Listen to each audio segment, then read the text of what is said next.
All right, Oh, should be real good. quick. Oh, okay. How many apples can you stick up your ass? Yeah. Real quick. 1, 2. How ripe are the apples? As many as will fit. Gotta cut them up, maybe. Where are we sticking them? In your ass. Up Jeremy's ass. All right, so welcome back to Dresden Files Accelerated. This is season 2, episode 1. We're calling Baggage, maybe for obvious reasons later on when we get there. So differences between this season and last season, or we can recap last season. Last season, you guys messed around with some demons, specifically the demon of greed. His name was Mammon. And his alter ego, which happened to be billionaire businessman Noel Kasem. You thwarted his plans of stealing a special blooded person called a scion, which happened to be James Quimby Jr., the mayor's son. And you culminated with a very interesting heist where you guys planned out and executed, I think it was a fantastic plan, to go to hell, to Mammon's Citadel, and get the kid back. And you guys did really, really well. Unfortunately, the fallout from last season means that New Troit was left without a mayor and without the patronage of Noel Kasem, which he did bring a lot of money to the city. So between last season and this season, 6 years has passed, and the city has gotten worse and weirder. Frankly, there's just there were about 5 million people living in New Troit, and now there's closer to 3. People that had the means kind of left. They went elsewhere for better prospects. A couple years ago, there was a mayor that was elected. It was a little shady the way that mayor came into power. And you guys actually know the mayor. It is Harry Kevin Buttocks. He is the new mayor of New Troit, and like I said, he kind of won in some suspicious and mysterious ways, but Mr. Mayor Kevin Buttocks is running things now, and it's not looking too great for the city as a whole. So our 3 intrepid heroes have been doing things in the past 6 years. We can start with Redicus. Can you tell me how you've changed, or what's changed about you, and what has brought you back? Sure. Let me pull up my notes to make sure that I don't miss anything. Absolutely. So, it's 6 years have passed. Immediately following the events of the last season, as you know, Malcolm went to meet his dad, and Thomas went to, go on his escapades around the world. Reddick has settled into a pretty normal pattern of, doing his job with, dealing with paranormal entities, and he had a short relationship with the Stephanie lady that was the lab lady from the into the last run. Things didn't work out too well for that. But his dating opened him up to the idea that maybe he could get married and have a relationship. So he did. He found a woman, not Stephanie, but a woman that he really liked, and fell in love, and maybe I'll leave all this behind. As all this was happening, the gargoyle attacks became more indiscriminate about who they were attacking and what magic users qualified as dangerous. They eventually took on a ideal that all magic users were dangerous. And Redicus took it upon himself to protect as many of the good magic users he knew. He's met quite a few of them along the way now, as he could. This caused the gargoyles to target Redicus, and instead of killing him, they killed his wife, leading to a rather well-used trope of, the hero who's lost his family, and he kind of went into a vengeful state there where he decided that all of the gargoyles needed to be wiped out and stopped. This turned him from an investigator to a monster hunter, basically. He transitions into this role, and he has a vendetta against these creatures, and he kills them wherever he finds them. fell into a pretty deep depression during this time, and several of the friends still around in the area because Malcolm and Thomas were away, like Stephanie, who reconciles with him, and friends like Kate Holmes and Beth Darkbrew, and the other ones that have been around and know him have pulled him back into his old job and tried to make sure that he, gets up in the morning and is a force for good. And they've been pretty successful at converting him into this force for good. Stephanie's formed a tech company where she's tried to mix tech and magic, and that is had an effect on Redicus in that he now has new toys and abilities that he hadn't previously had. And since he's taking a much more overt and combative approach towards some of the things he's facing, some of the witches he's known have made him a hexed set of armor to keep him alive. They're trying to keep him around. When Harry Buttocks was elected as the new mayor, paranormal crime suddenly went rampant, and he's been super busy ever since. I think I covered that all. All right. What's Stephanie's company name? You can think about it for a little while, but that's something that I'm going to need. Let's go to Malcolm Wedninson. In the past 6 years, you've been hanging out with what you found out to be your dad, which is cool. What have you guys been up to? Mostly doing jobs, a lot of working out, a lot of training with the Einerjarn. And he's a lot more confident than he was. He's a lot more, he drinks more. He's a lot more open, kind of boisterous. And he's good looking, much better looking. It's like something's changing. He's not he kind of lacks a fear of anything, which he may not have had much before, but it's worse. That's about it. No fear. Working with the Einerjarn, and Odin's been having you track down a lot of the mirror shards that happened in this first season. Wherever there's a mirror shard, there is demonic influence, and you have been knocking those pins down as they come up. And Odin and your buddies have basically sent you back to Detroit. But let's get with Thomas, Dr. Thomas O'Malley. These past 6 years have been really good to you. Can you tell me what's up? Yeah, I leaned real into being part of the board of directors. I found they still hired me as a morticianer, but I haven't morticianed in a long time. I put all of the money that we made not murdering that person, but completing a job, and my wife and I decided let's raise a good, like, well-balanced human being, and since we have the means to do so right now, let's travel around the world and see some things. And the first thing we went to see was a mysterious miracle in New Mexico, where they had a guy who just magically showed up, and they were trying to build a staircase, and he made a 33-staired spiral staircase. And as we were just walking around there, my armor spoke to me, and I listened, and we continued to travel the world, the three of us, researching interesting things, seeing all of the mysteries of the world, and I've been becoming one with a mithril.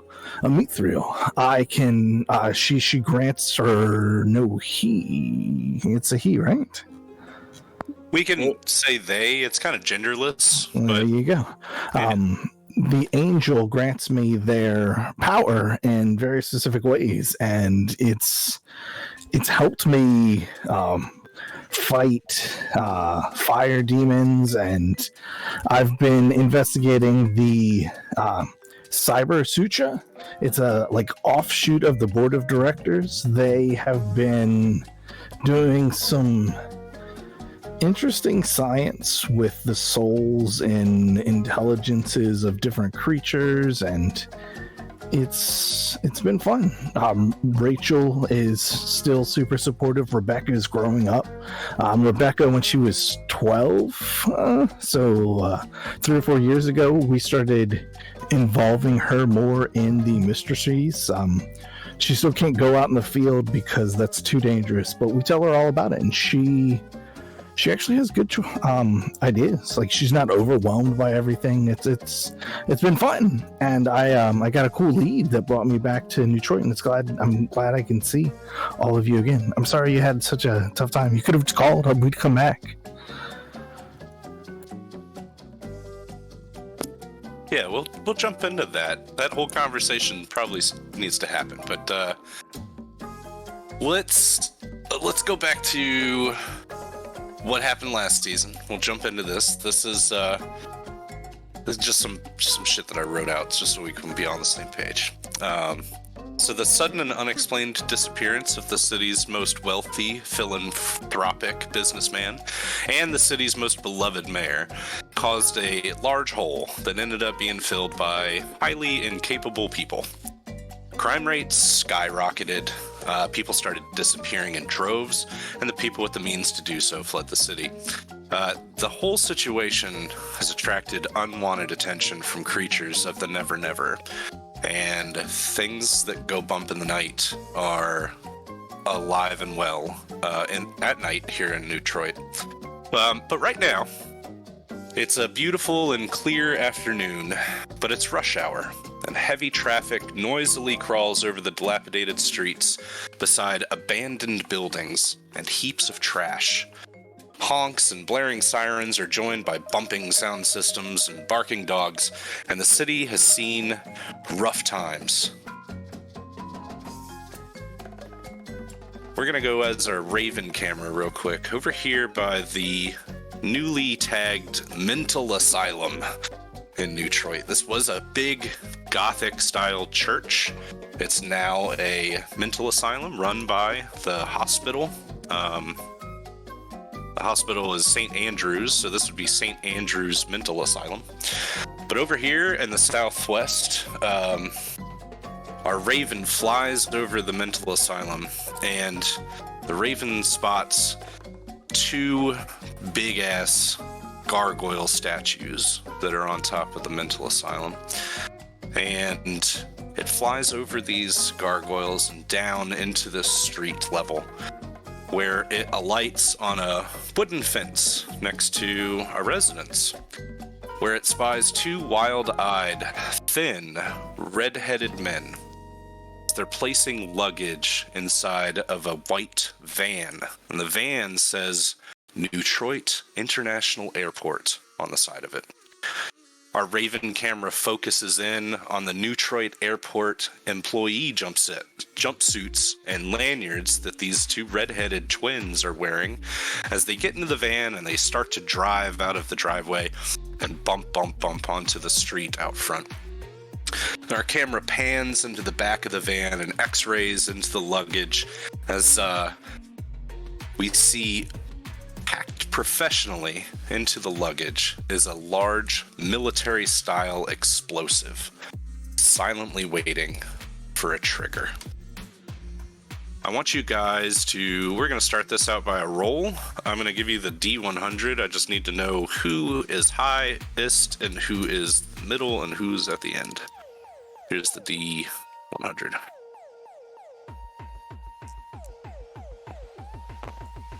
That's a 34 for Art. Cool. 56. Awesome.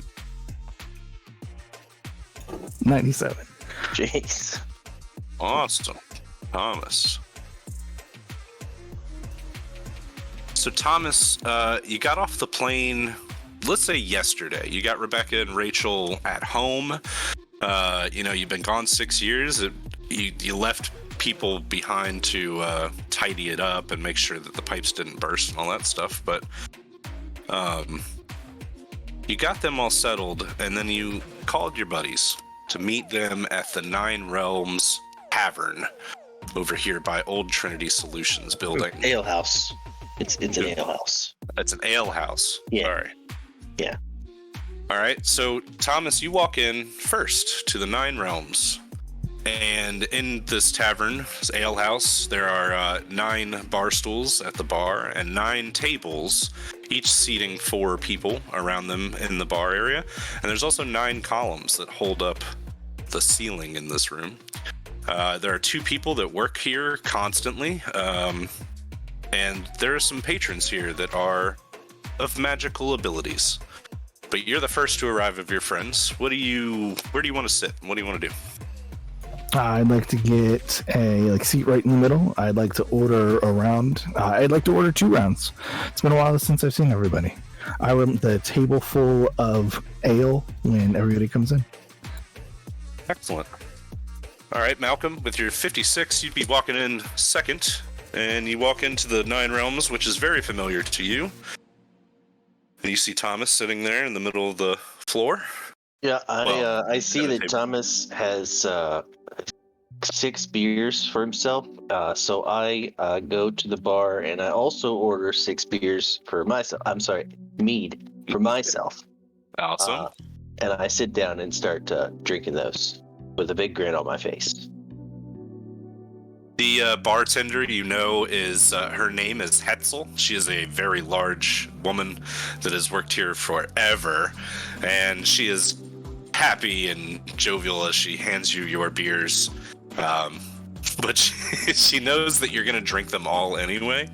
But yeah, she would give you the side eye, I guess, if she knew that you were, well, you're not normal. But if she thought you were normal, she wouldn't give you all this beer. All right, so you walk up to the table, and Thomas, you're there, and Malcolm just got there with his beer, and then Redicus walks in. Redicus walks in, sees that the guys are obviously started without him, because Jesus, look at all those beers. Walks up to the bar and asks Hetzel for 6 shots, and takes his shots and his Jack Daniels to the table. Excellent. All right. So you guys sit down, and you've been here before. It's basically your haunt, but you haven't been here for a while. The people haven't changed. The scenery on the walls hasn't changed, but outside has changed. This place is sadder. The city dirtier. As you guys got here and made your way to the Nine Realms, you can tell that the place is just in a different mood completely. It's not the new up-and-coming city that it was. Now it's a place of bad shit. It's really evil out there. I suppose my character's reflecting on this since he's never left. Yeah, I mean, you've done your best to hold it down. It's just an unstoppable tide. And I think I told you this, but at Trinity Solutions, Harold and Hopper have been sending out teams of Kevins to kind of help out around the city too. Mixed results?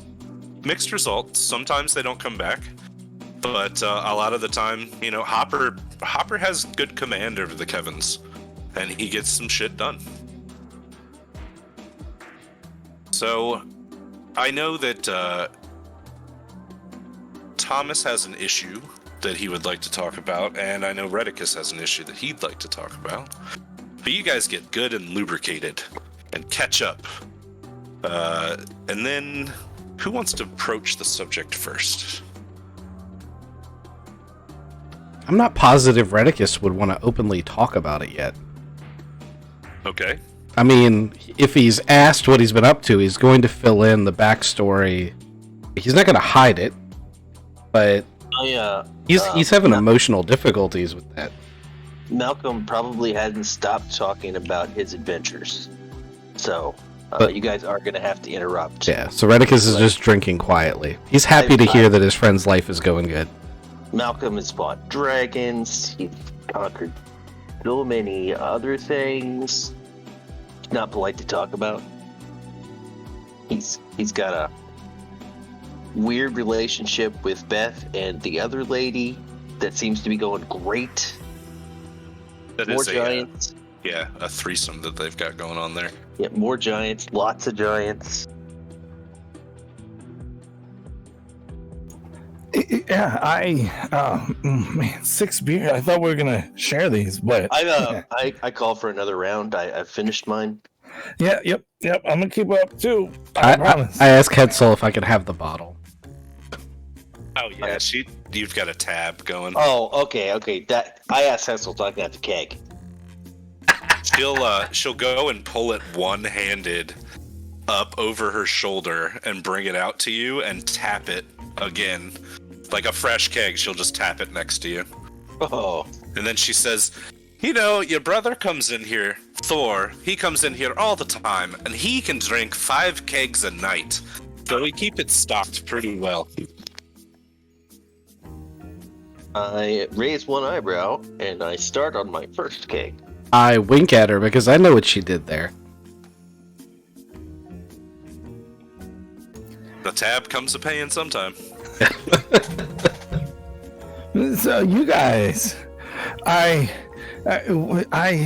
came back. I got this lead. I've been chasing a fire guy. His name is Dr. Close. He sent something. I thought I had him in his lab in Paris, but I got there and I opened it up and it was just empty. And I got a receipt that says he sent it to Detroit. That'd be fun to like go on a gig together, right?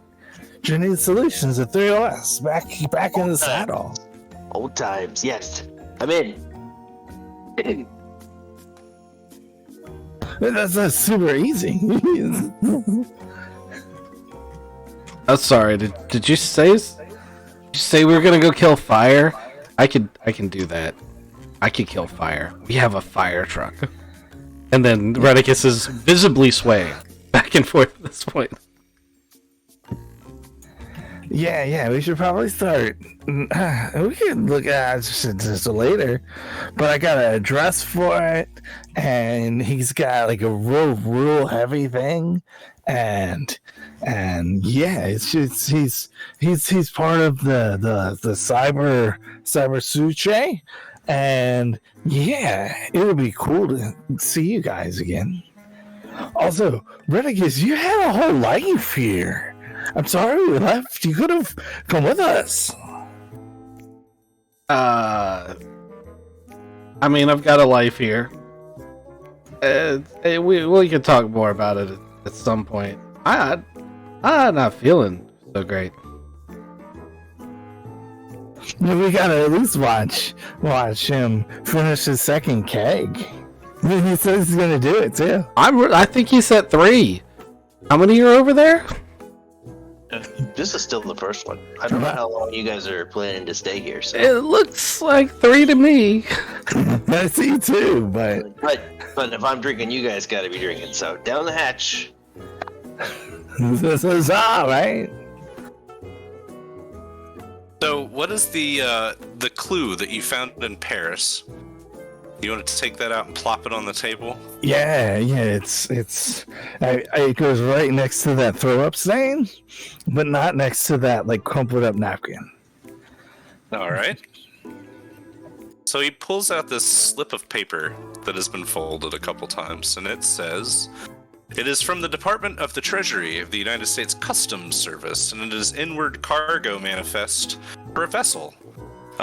For a ferry, train, car, vehicle, etc. Also, it can be on an airplane. Anyway, Dr. William Close, this cyber suche doctor, has lab equipment coming from Paris to Detroit, and it is arriving via Detroit International Airport right there at the number 6 port of arrival.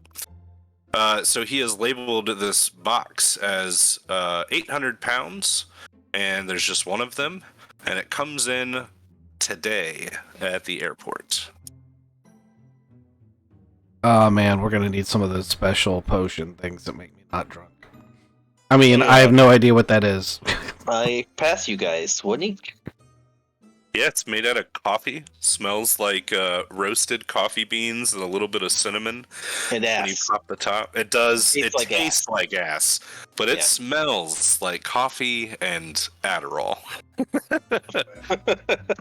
I like how it smells like Adderall, because Adderall's totally got a smell. It does. Everybody that takes it knows. Yeah, coffee and Adderall. But yeah, you can sober up pretty immediately.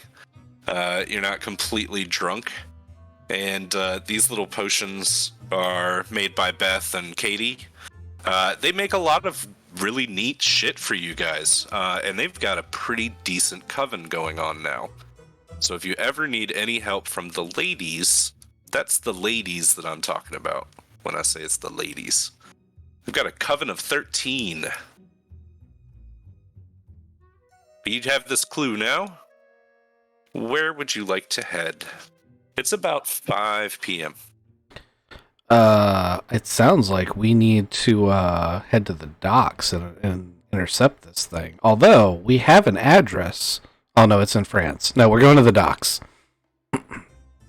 So this is coming in on an airplane, a cargo plane. Sorry. At the airport. We need to go to the airport. I also have a motorcycle that I commissioned for Redicus. Yeah, where did that go? I had it out here. I don't know, but I give it to him. Oh, so when you guys leave the bar, out front is this new motorcycle. And then I whistle and mine comes. It kind of like bucks a little bit. It can move its head, right? Yeah.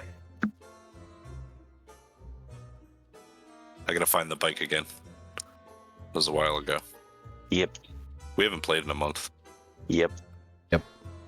I'm sorry. Sorry, guys. Yeah, Should be. it's my fault too. Just one session. There we go. So this mechanical beast rides up, rolls up. And the first thing Redicus says is, "Holy shit, are those Gatling guns?" And he's visibly excited. I believe, yes, they are Gatling guns. Oh, I know. Ace said something about interchangeable ammunition. I think there's EMP rounds, grapple hook, and then just standard bullets. I'm not sure how it works. It's not really my thing, but he seemed to think that you'd like it. So, Guy's the best. Now the only question is how's Thomas getting there? he's got a motorcycle. Oh. Just whistle. Can't you just whistle your motorcycle up? No. I don't know how to whistle. I need to. You really guys just drank this? It smells so bad. Yeah, you're gonna want to drink that, buddy. Oh God! Whoa! I'm here. I have It tastes like Tuesday night.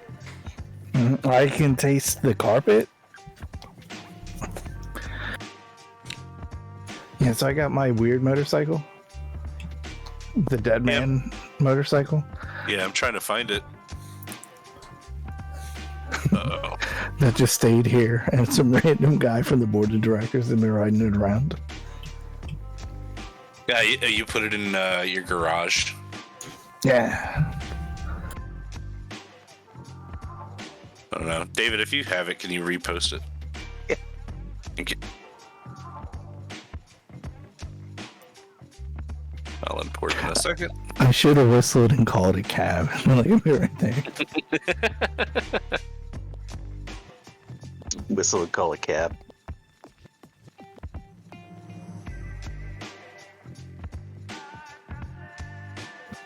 In chat. There it is. I see it.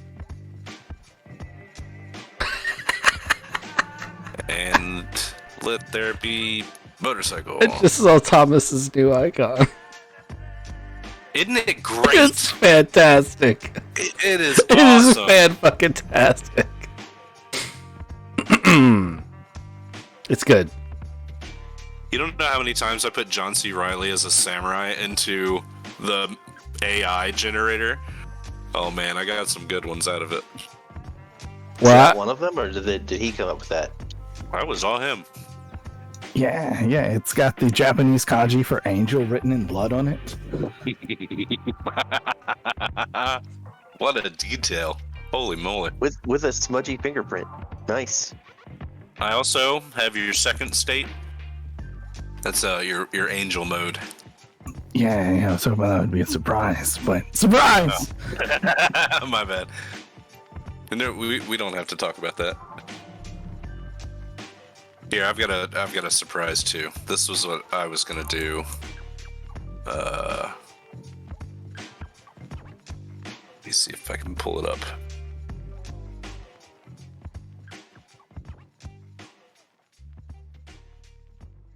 There we go. I have to say, Malcolm's is pretty predictable. Malcolm's looks great too. I have magic now. He had magic before, to be honest. You just didn't know how to use it. I know how to use it now. Sort of. Sort of. I can generally direct the direction the lightning is going to go into. Kind of. Yep. Mostly. Yep. Yeah, That's a cool picture.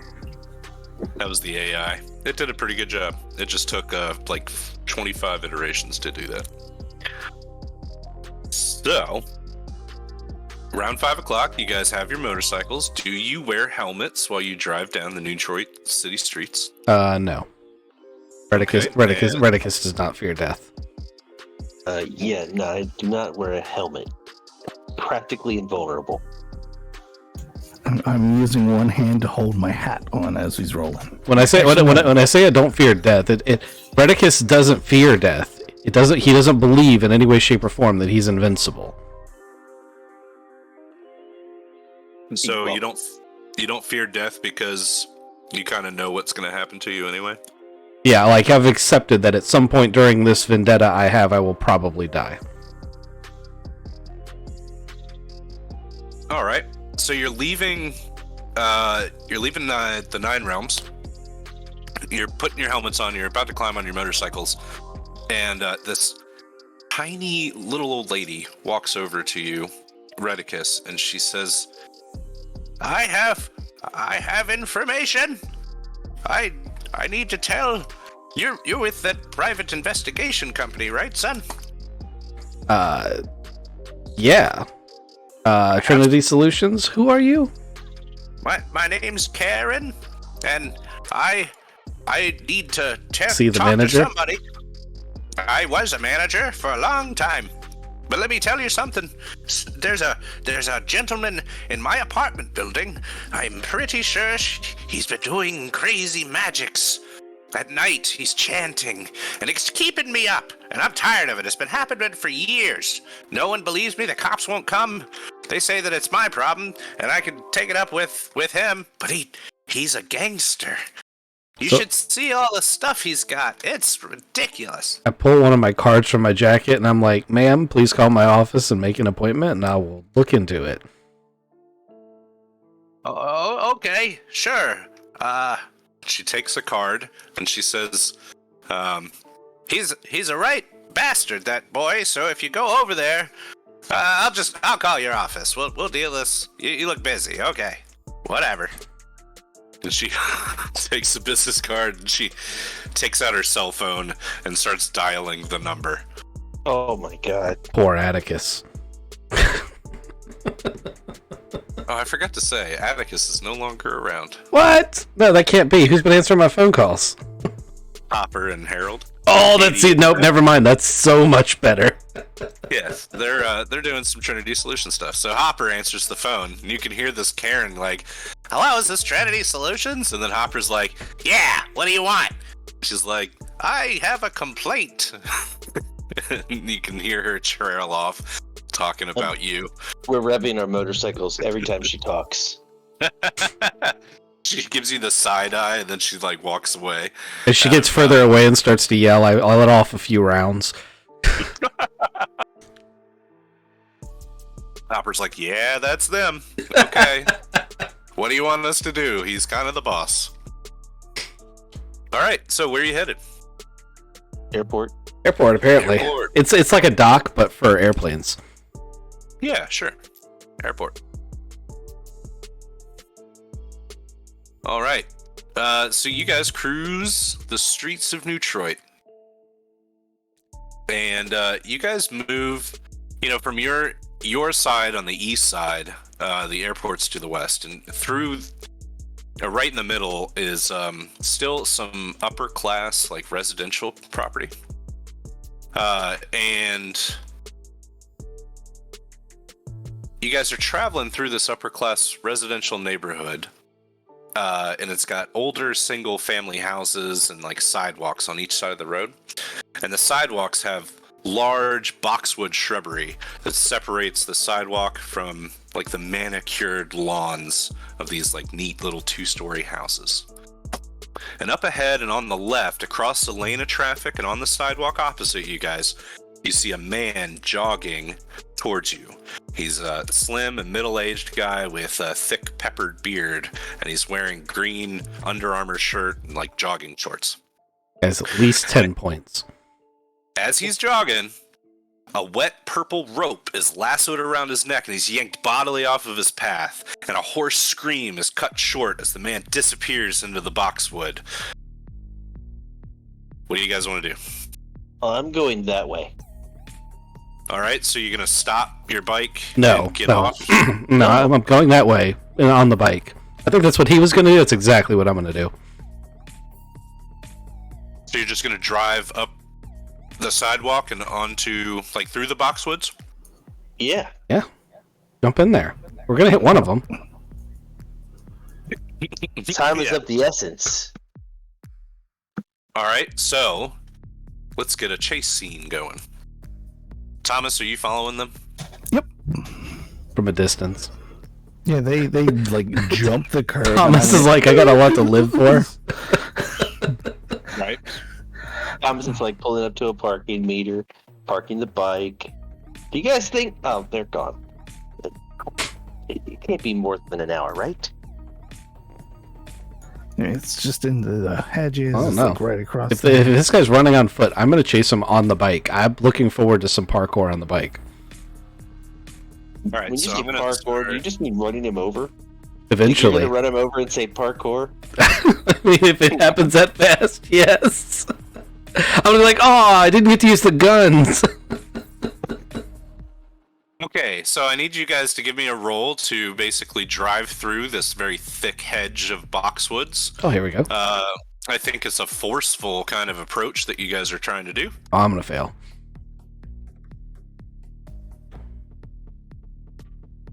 Ah, whatever. Hey, where's my dice? Cool, you got rid of the shitty dice. Can I have new dice that actually roll good? Maybe. Please? Don't give me them shitty dice back. I like dice that roll good too. These are all negatives. I made you those green dice. Oh, I like my dice. Take these, thank you. I got a +6 on a force roll. Excellent. I got a +2 on a force roll. They still have a +3. Okay. So it sounds like Redicus gets a little hung up in the brush, but Thomas just flies through his motorcycle, jumping the curb and jumping the boxwood. I mean, he clears it completely, comes down on the other side like, what's the kid in Grease 2 on his motorcycle? It just lands perfectly. And you guys are in a very nice square of grass where it's this manicured lawn in front of this house. Here's the house. Oops, that's the wrong color. So that, here. Let's straighten up. There we go. So the house is here with like the front door and a little stoop and sidewalk going this way to the driveway. On this side of the house, there's a gap where the grass keeps going. Let me get the grass going here. One day, I'll get this right. And here on the left-hand side of the yard is a fence that runs like this. All right, so Thomas, you burst through the boxwoods first, and right here on the side of the house is a creature. It is a little bit larger than a man.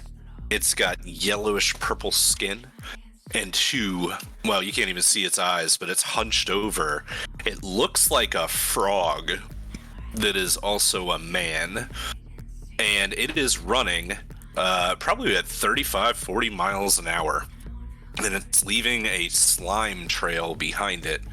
So let me spawn in this thing so that we can all see what I'm talking about. That is a blank figurine for me. Doesn't look like a toad at all. 1 second. Looks like a white playing card. Okay, how about that? It's more. Oh, toad-like that now. thing's cute. All right, so you see it from the backside where its skin is just hunched over. It is running on all fours while hopping and leaping, and it's got spikes down its back. So it is taking off, and it's going down the backside to the back of the house. Thomas, what do you want to do? I catch up to it. All right, so Keep you on flooring it. gun it. Wow, is Malcolm. that how much sound your printer makes with the quiet board in it? That was me getting a text from. Oh.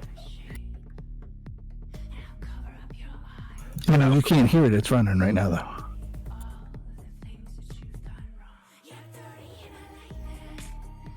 You want to do anything crazy, Malcolm, or are you just trying to catch up too? Yeah, I'm gonna invoke my storm lightning Okay. and try to supercharge my to catch up. I want to run this thing down. Oh, I see. Okay, give me a roll. Thomas, you should roll too. Sorry. Haste to catch up. Yeah, it sounds like a haste aspect. I hate my dice again. -1. Spin out immediately. Nah, it's not quite that bad. So I roll in, and I see. I guess Thomas is just. You're taking it easy because you rolled your -1. Is that what we're doing? So Thomas is, he's like sandbagging behind this. He's up there though. He's Oh, right behind Thomas is it, all the so- way up here. Okay, so this Yeah, back here. This is Malcolm, who's about to go into supercharge mode. Yeah, I'm waiting for his roll to see what's going on. What's my bonus for the invoke? I think that's a +1 for an invoke. All right, I have a 6. Excellent. Okay. And then Redicus, what do you want to do before I roll for this creature? Okay, so it kind of depends on what happens with Malcolm. What I want to do is come careening through here after Malcolm. I want to ignite my Stonebreaker blade and like basically cavalry. So I want to dip the bike so that like it's dragging along the ground like with a torrent of flame behind me. So that when the thing turns around, it sees. I'm hoping a pretty intimidating sight, and then I want to impale this thing with it as I go by like a cavalry swipe. But that also depends on what Malcolm does, because obviously I don't want to catch any of the goodies in there. Malcolm, what's your idea then? You got a yeah. +6. Yeah, I'm going to turn into not quite turn into a bolt of lightning, but you're just going to see a lightning blur as like a bolt of lightning. I just strike this thing. Okay. So you got a +6 to do that. I'm gonna roll for this thing.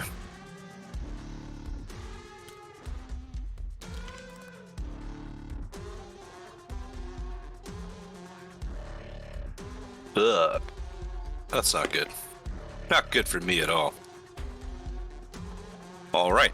So, I'm picturing Malcolm blasting through like or as lightning, fast as light, drives through this creature, and then Redicus behind him comes up and just slashes it.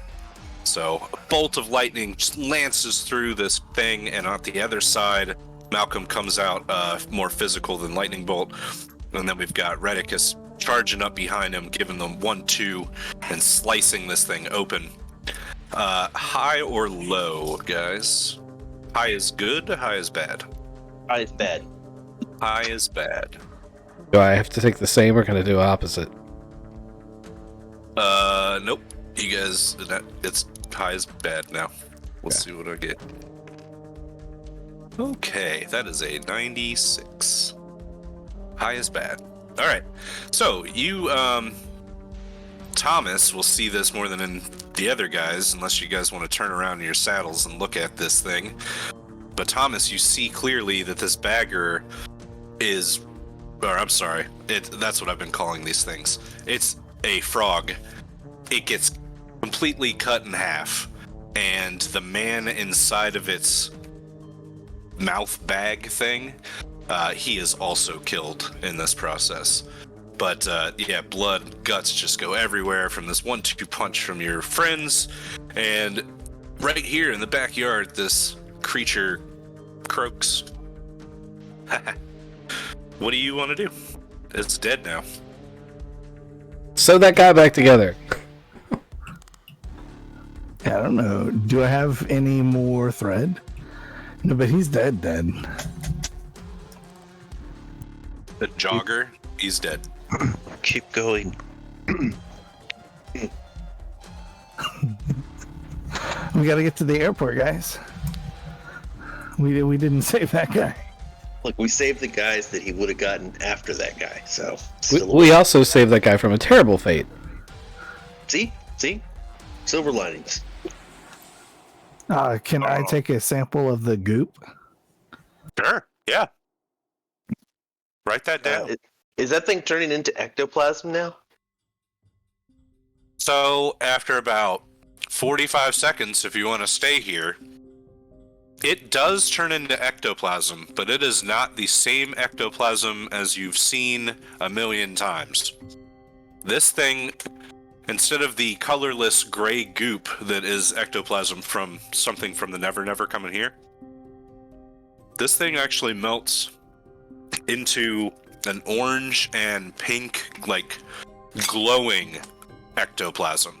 It still has all the ectoplasm physical attributes, but it is a completely different color. But it does melt into the ground. But you can take a sample of it. Yep. I'll take that and say, let's get to the airport.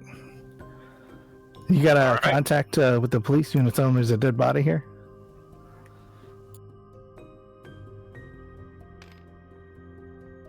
That's probably a good idea.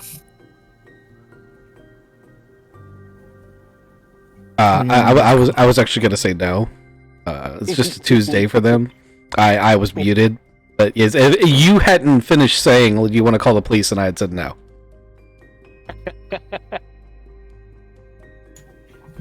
Well, let's make it to the airport then. Yeah, let's make it to the airport. That seems important. We should do that. It's 5 o'clock on the day this thing's arrived, so it's almost certainly already there. Oh, almost certainly. All right, everybody off the board. I'm going to change it. Hack.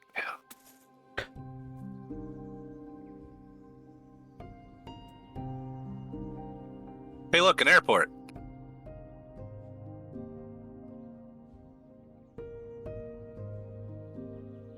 Dee-dee-da-da. Don't Right, give so them the red planes. don't touch this box, please.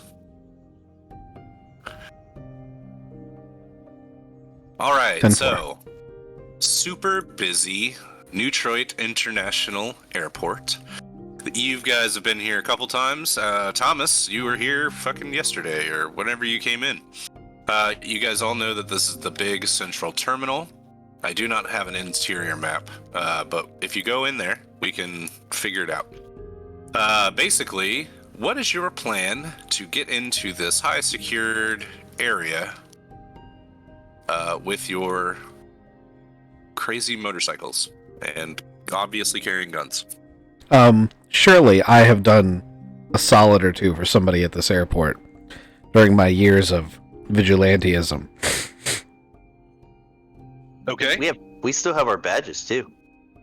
They're probably not good, but we still have them. I mean, they were private investigator badges. I'm not positive. No, we have the remember the city gave us something. Oh, that's right. We were heroes. Yeah. Heroes of the City badges. Yeah. So we use the maintenance. We use the maintenance entrance. Can I also roll to have a ally inside? Yeah. Well, let's just have that happen. Okay. You know a guy. He is a airport mechanic, and he works out of the hangars over here on this side. Okay. He's his nephew. Yeah, it could be Ace's nephew, sure. So you would know him through the discarded. Absolutely. All right, so yeah, you pull up to security, which is like a little box outside of, with the gate and everything, and there's a security guard there. You say, hey, I need to see, let's call him Jack. And he waves you in. So you pull up into the hangars system with your 3 motorcycles. Let's go ahead and pull you back onto the board.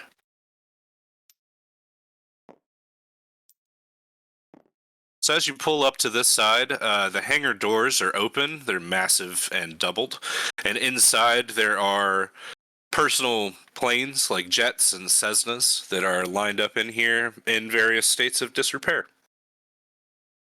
And there's a whole team of airport mechanics that are working here. But as you walk or drive up, one of them catches your eye, and he walks over and he says, "Hey guys, it's nice to see you again. How you guys been?" Well, this is Jack. He is Ace's brother, nephew, son, something. Nephew. Hey, Jack. We're working a case actually. Where's the customs area? If someone were picking up a package from the customs area, do you know where that is? So most stuff comes in over here with where the cargo planes are. I mean, we're right next to it. So if something comes in cargo or through customs, it usually goes through that side of the building right there. Hey, can you take a look at this manifest and see if that would tell you any information on where it might be? Yeah. I'm kind of. I don't know if I have computer access to all of that stuff, like flight data and things. But if you go maybe to the tower, all of that stuff's there. I might be able to get you inside. I look at Thomas and Malcolm for any insight on how they want to approach this situation. That's better Why don't we than. just go into the warehouse there and use our sight? Just knocking on plane doors. Excuse me. I have a feeling a lot of things are going to glow in there when we use our sight, but that's something we could possibly do. We got to get in there first. I'm pretty good at opening doors. Loudly. I'll tell you what, why don't you go to one entrance, and I'll go to the other one. And while you're getting in your way, I will get in my way. Yeah. So Matt, I'm gonna. Is there a female guard at one of these doors? Sure, we can make that happen. Second. What's your plan? This is how porn start. Yeah. I'm gonna flirt with her and see if I can get in and look around at this package that I see. I am a well-known hero of the area. My abilities are less well-known, but I do get a +1 to my social skills against NPCs who know who you are. As long Okay. as they're not openly hostile, and I'm gonna flirt with her. Sounds like a guile approach. You want to roll a guile? I was thinking flair. Hmm. If you 'Cause I'm not narrate trying to how it's trick her. flared. I mean, Boy, you are kind of triggered. There's a lot of hair tossing. Oh, No? just hair tossing, huh? Oh yeah, hair tossing. I wink at her, but it's really just closing my eye. Yeah, you are one-eyed. I'll have one. But I'll show the guns off. All right. Give me a flare roll then, and That's if you a succeed, 5. you got a 5.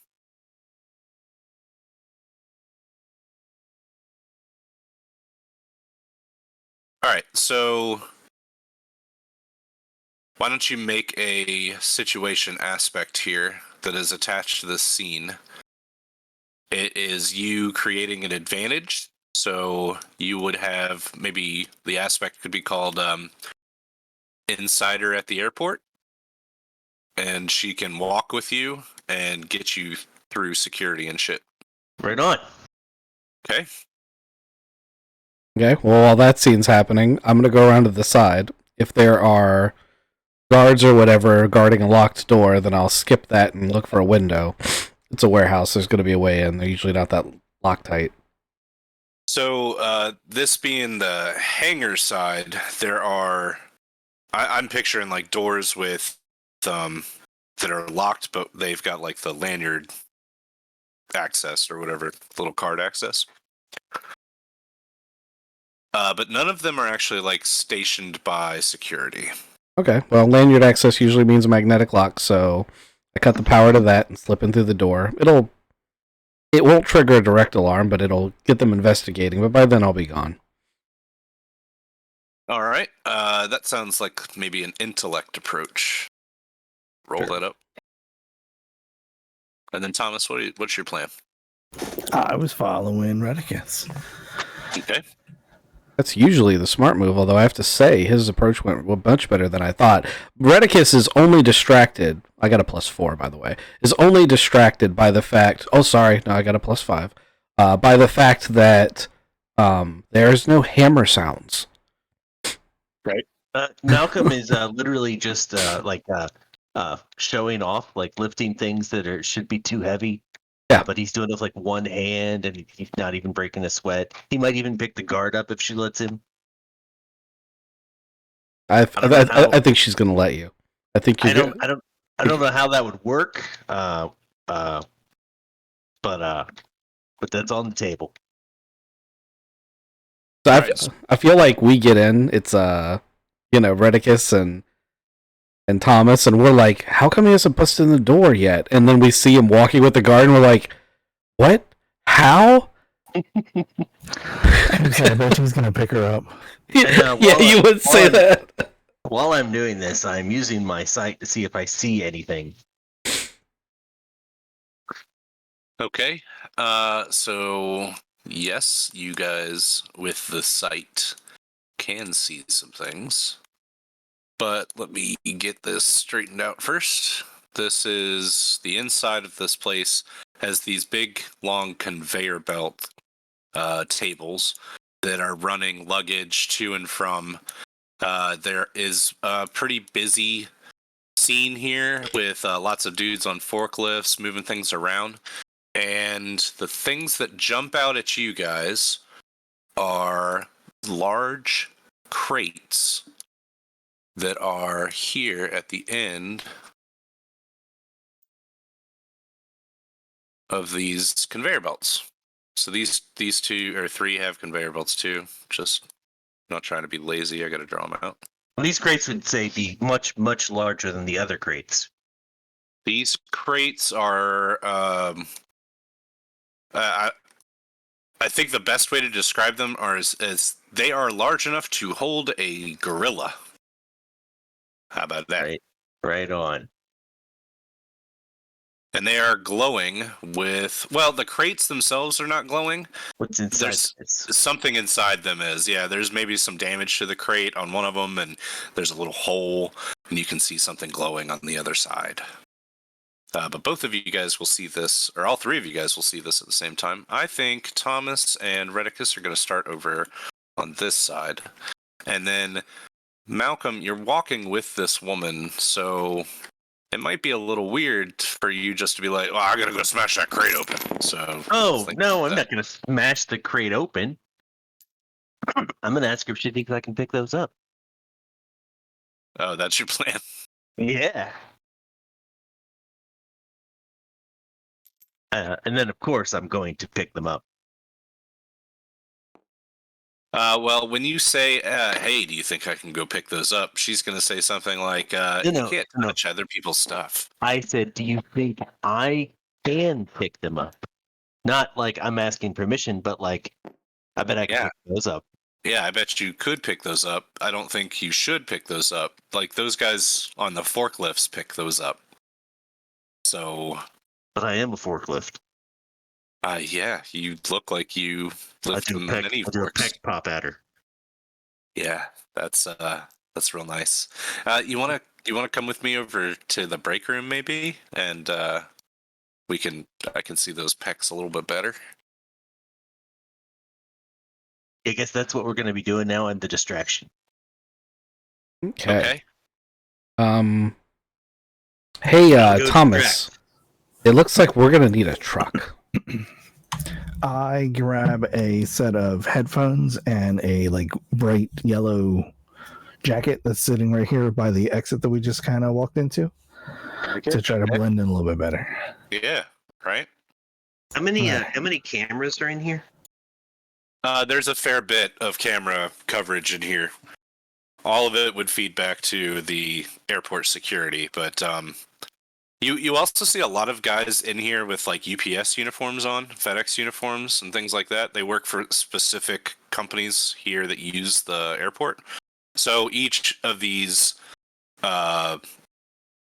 conveyor belts are like a different company's kind of thing. So each of them they're about to pack up and put into a truck to take somewhere else.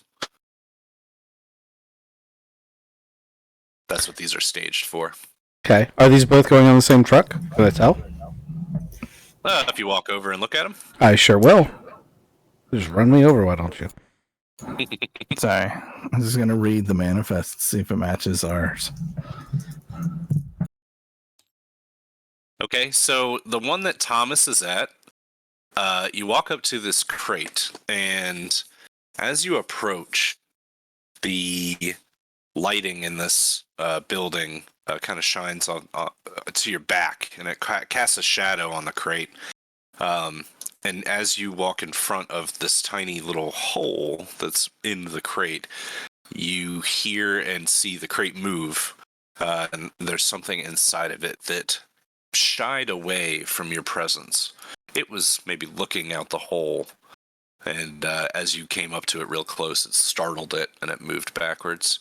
This crate, it says on the manifest, from Paris, signed Bill Close.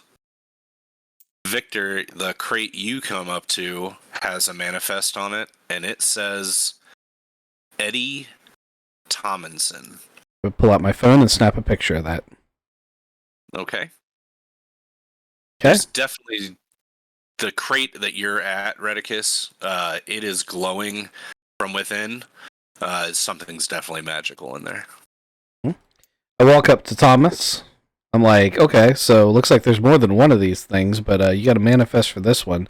I look out the loading dock. I'm assuming this is about to be loaded into a truck. Yeah. Okay. And the truck driver is assisting the loaders. So this is the scene. Give me a second, and I'll set it for you. It's not Hopper's truck, I'm assuming. No, but it is a big white truck that you have seen before. It's not Hopper's truck, but it is Wingus and Dingus from the hospital, the guys that moved bodies before. They're out here, and they are talking to a lovely... Nope, I'm sorry, it's not a lovely. She's in the break room. This guy. Give me a second. Oh, man. He's in the break room. Or Malcolm. Talking to these two guys. So Wingus and Dingus are talking to two guys in, well, basically lab suits. And Wingus and Dingus are being instructed by the guys in lab suits to go and get the crates, put them in the truck, and take them somewhere. If you guys want to roll for it, I will tell you where. What kind of role is it? Well, it would be a listen check, but I guess this aspect would be intellect, maybe? Not focus. Ooh, focus would work too. Focus. Plus 5. Excellent. I got a +5 as well. Oh, sweet. Okay. Would this be considered investigating something? Yes. Plus 7. All right. I'm going to give you the whole conversation. This man with the crazy hair and this young man with the glasses on, they are talking about a competition And the competition's got a $2 million payout. The older gentleman, he is sure as the younger guy that this is still an old man's game and that the older man will win, and that he wants to win just to put these young whippersnappers in their places. He instructs Wingus and Dingus to take the crates to Neutroit University and wait him there, basically. And he says that this kid, his name is Zach. All right. So you have a name for him now. And this guy, Zach, he addresses this man as Bill. All right. So you got names for these guys, and you have a destination that they are going. And Wingus and Dingus start heading into the warehouse that you guys are in. What would you like to do? I'd like to wait for them to load the crates, and then I'd like to steal the truck. Ah, I see. Okay. Let's go to Malcolm real quick, just to set him up. I don't know if we need to go to Malcolm. I'm not sure if we can have that level of debauchery on this stream. I mean, is that where we're headed here? You're still the distraction? Yeah, I am also looking to. The camera system? Does it run through here? Through the break room that you're in? Sometimes it happens. Is the security office nearby? Sure. You would have passed a security office on the way to the break room. I think they stopped there. You're gonna stop out in front? Yeah. So when we go past by the security office, I'm like, oh, is this where you station up? Looks that's an amazing setup. Yeah, there's lots of like monitors and stuff in there, and the guys in there, they just watch the screens all day. They're really dull, those guys. They're not like you. I'm assuming there's a lot of metal in this place. Yeah, I mean, whole airport's framed in metal. I'm gonna lean against the wall and send a very low voltage surge towards the security system. Okay. Like a hex. Right, I get you. Give me a roll. Let's see what happens here. I'm gonna make the airport a character real quick, and I'm going to put its stats at this is a fair airport. So I'm going to give it a +2. To resist this. Get it? Resist. So I'm going to mark a box of divine power. Okay. What does that do for you? It lets me, I assume I have to do that in order to use the lightning. Oh, okay. I gotcha. I got a 1. What'd you get? Don't know yet. It starts at 5, and then it's whatever I roll. God, it starts at 5. I got a 6. That means he at least ties. Yeah, I got a 6. All right. So yeah, let's say a static ball lightning comes out of you and into the metal of the building, and then basically grounds everything, shorts it all out. So a man from inside the security office, you can hear him. He goes, "Oh, what the fuck!" And then his hair sticking up on end, as static all around him. The fucking nothing blew out, but like everything kind of and powered way too high. Some surge protectors kicked in. Some things are off, and he is pissed. So he comes out of the security office. He just opens the door into you two, and he's like, "You, Sarah, what the fuck is going on here? None of this shit works. We all get this stuff secondhand from Detroit, and it's absolutely bullshit. This is what happens when we don't have nice things. Nothing in there is working. I'm gonna go get maintenance." Hey, I work for a security company. I've worked with cameras before. I could probably help you out. Malcolm Wenson. I work with Trinity Security. It's a pleasure to meet you. I've heard of you. Do you know anything about cameras? Can you look in there? Because look, listen, my boss is a hard ass, and if he thinks that we're just slacking off and I turn some breakers off, I'm probably gonna get fired. Yeah, absolutely. I'd be happy to. I'm going to go in there and help him. All right. So you go into the security office where there's a big bank of monitors up on the wall, and you see that none of them are on currently. You gonna help him fix it? Yeah. I'm gonna help him fix it. Are you really gonna help him fix it, or are you gonna make sure that he cannot fix it? I'm gonna make sure that it looks like I'm fixing it, and nothing is going to ever work again. Okay, excellent. You accomplished this mission. So Thomas and Victor, on your end of this, Also, I had to take my shirt off. you had to, huh? It's part of the. It was mandatory. I had to peel the skin tight shirt that I was wearing off. I feel like Sarah and one or two of the guards are drooling. Yeah, Like this. out over the donuts. So yeah, Sarah's like, oh wow, he's smart and strong. And so is the big guy. Big guy's like, oh my god, he's strong and smart. Intelligence of 1. Oh nope, it's 0. My bad. All right, so Thomas and Redicus, on your end of this, you see that the little blinky red lights on the front of all the security cameras posted up in this room have gone off. They are no longer red and blinky. And Wingus and Dingus come in, and they walk up to the crate that Victor's standing next to, and they look at Victor quizzically, and then they go, sir, can you move out of the way so that we got to get this into the back of the truck? Yeah, I would have stepped out of their way before they even said that, but they can still say it if they want. I'm not in the way. I'm waiting for them to load the truck, and then I'm going to walk in it like I own it, because it's Wingus and Dingus. The keys are going to be in it, and I'm just going to drive off. You think so? All right. I do. So they get a pallet jack underneath this, and they wheel it out to the truck, and they put it in the truck. And then they come back in with the pallet jack, and they go to this crate, and they get it up onto the back of the lift gate on the back of the truck, and they start pushing it into the truck with the pallet jack. These two scientists are standing out there, and they go, hey, you be careful with that. That's my life's work. And Zach looks over and sees you guys, and he says, what the fuck do you guys want? He can see through a wall? The door's open. That's how they're moving the crates out to the truck. These two scientists are out there watching Wingus and Dingus load it up too. I'm just going to ignore them until they're done. All right.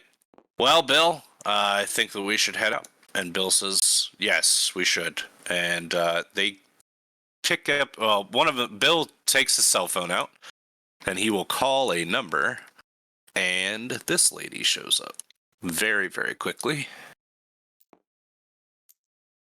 She shows up in a black car. She's No, it's a bad guy. She's a bad guy. Yep. Hair. This is definitely a villain. She shows up, and she's got a black sedan that the scientists all three get into, and they drive away. And so do we. Well, there's a whole thing there. So Wingus and Dingus are in the back of the truck still? Is that what's happening here? I mean, I'm not really that worried about them being in the back of the truck. We can just close the door and leave. All right, so narrate that for me. You walk up while they're in the back of the truck with the pallet jack, moving the crates into the back? I walk up to the front cab and I say, hey, Thomas, close the door. We're leaving. I say, hey guys, remember me? You used to drive the truck? I hope you're insured. And I close the door. And go hop in. And then I give it the old tap, tap. And I walk up to the front and jump in the passenger side. All right, cool. So I drive straight to need stuff. you get to here and make your first turn left to go out of the airport when you hear a massive, massive thump from the back of the truck. And it sounds like Actually, there's a massive thump and then a scream as either Wingus or Dingus gets his head completely ripped off. Blood and everything, viscera, sprays into the back of this box truck, but you can't see it. There's just a massive thump and then a mighty roar of just awfulness. I mean, it is a roar that is heard and smelt while you guys are in the front of the truck. And the entire truck jounces and bounces upward. Hey, You keep driving. Thomas, you think that sounds bad? Make sure we get somewhere first. We got Malcolm coming, right? Yeah. Hey, Malcolm. I'm gonna pull out my cell phone real quick. See if we still got a back bumper. All right. I'll check the text and I'll be like, "Oh, I am so sorry. I've got an emergency. I have to go." Sarah and the other man, they're like, "Oh, that's really too bad. Are you sure you can't? You said you were going to stay here and help us with this camera." This thing is so messed up. Actually, no. I say, "Oh, I figured out what's wrong with the camera. I just push a button, turn it back on." the master reset button. Yeah, master reset. All right, cool. So yeah, you turn the cameras back on, and by the time they come on, you see the white box van that your comrades are in. As it's passing by the hangars where your motorcycles are stationed, and made it around that corner and everything, you see the back end of the box truck just explode outward, and this creature jumps out the back of the box truck and lands on the ground. There are pilots, and not pilots, but mechanics that are in that hangar, and they scream seeing this thing leap out of the back of the box truck. Wingus and Dingus are dead inside, and there's blood everywhere. The other crate is still in the back of the box truck, but this thing is free. And it hits the ground, and then it pounces towards the hangar and goes after Jack, Ace's nephew. Yeah. I'm going to go stop that. I told them not to worry. I got this, and I'm going to go take out the Mimi and Lion. Told them my labors. All right. So you have. I am going to slow down significantly. I trust my comrade, but he might need more help than he thinks he needs. We'll see.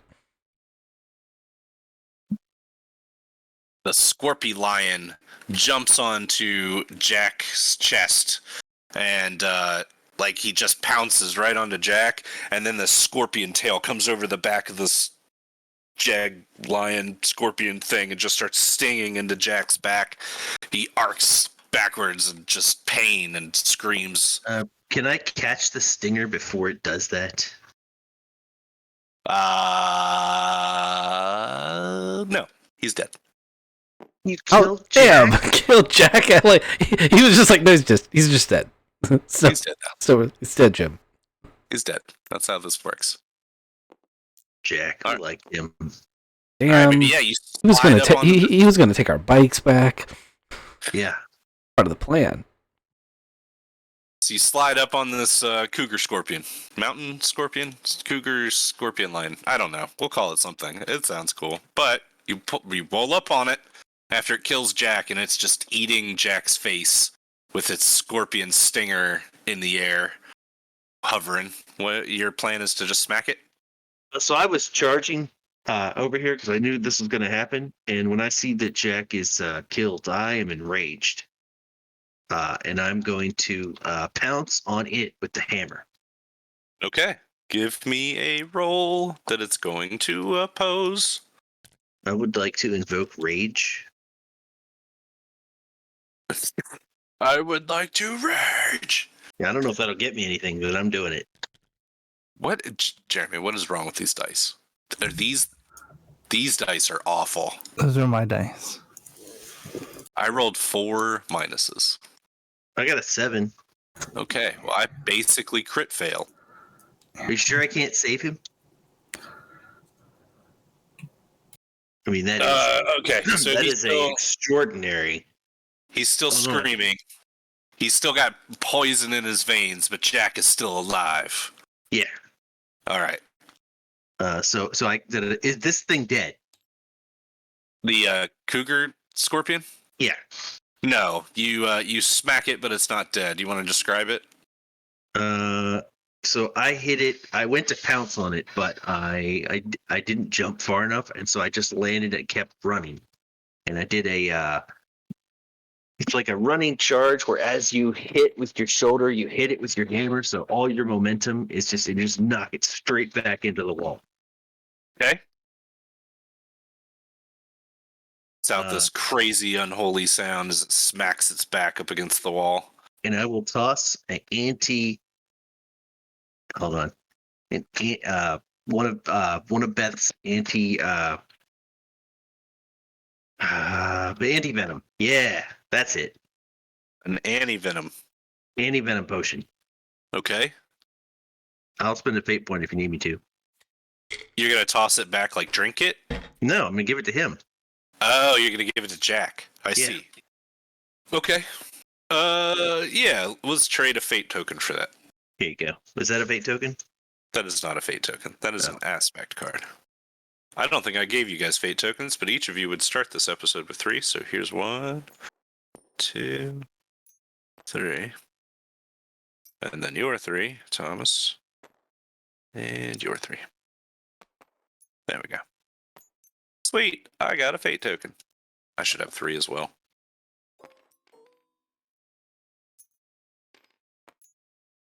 Cool. All right, so you kick this thing backwards. Thomas and Victor, you said you were going to slow down and watch. Is that what you're doing? Well, at this point, in the parking lot. yeah, I mean, I was going to try to intercept it before it attacked Jack, but that just happened. So I guess we're in this shit now. Because if Jack's taken out of commission, we're gonna have to load our bikes into here too. So I guess we're stopping and helping. Dead bodies in the trunk. I mean, yeah, it's fine. I'm cycling through my different magazines, going, which one of these is going to be best for Kitty Scorpion? And Tell Jack to drink the potion just in case he somehow didn't get that, or he's going to die from the poison. Okay, I'll try to drink this with my throat. It's going to be really upset if we get you killed the first time we meet. Probably. Yep. All right, so Malcolm has hit it. Hold on.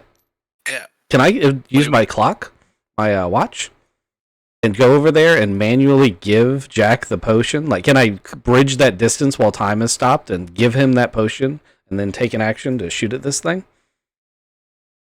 Yeah, I'll give you that. You basically just blink out of the truck, leave Thomas behind in the truck, make your way all the way over to Jack to pour this potion down his throat, pull your pistol, and shoot the cat. Yeah. Yeah, give me a focus roll. And as you hit the button on your watch, Kevin dies. Yeah, we're used to that by now. The one that's inside buttocks. It's a +4. No, it's not the one that's inside butt. You got +4. Right.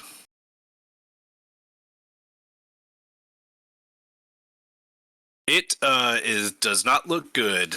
Thomas, what do you want to do? So I'm in the passenger seat. The door flings open. We're still going forward a little bit. I reach over to pull the emergency brake, try to throw it in neutral. Now that that's happened, something happened in the back. I'm going to make sure that the other crate is secured in the back of the truck.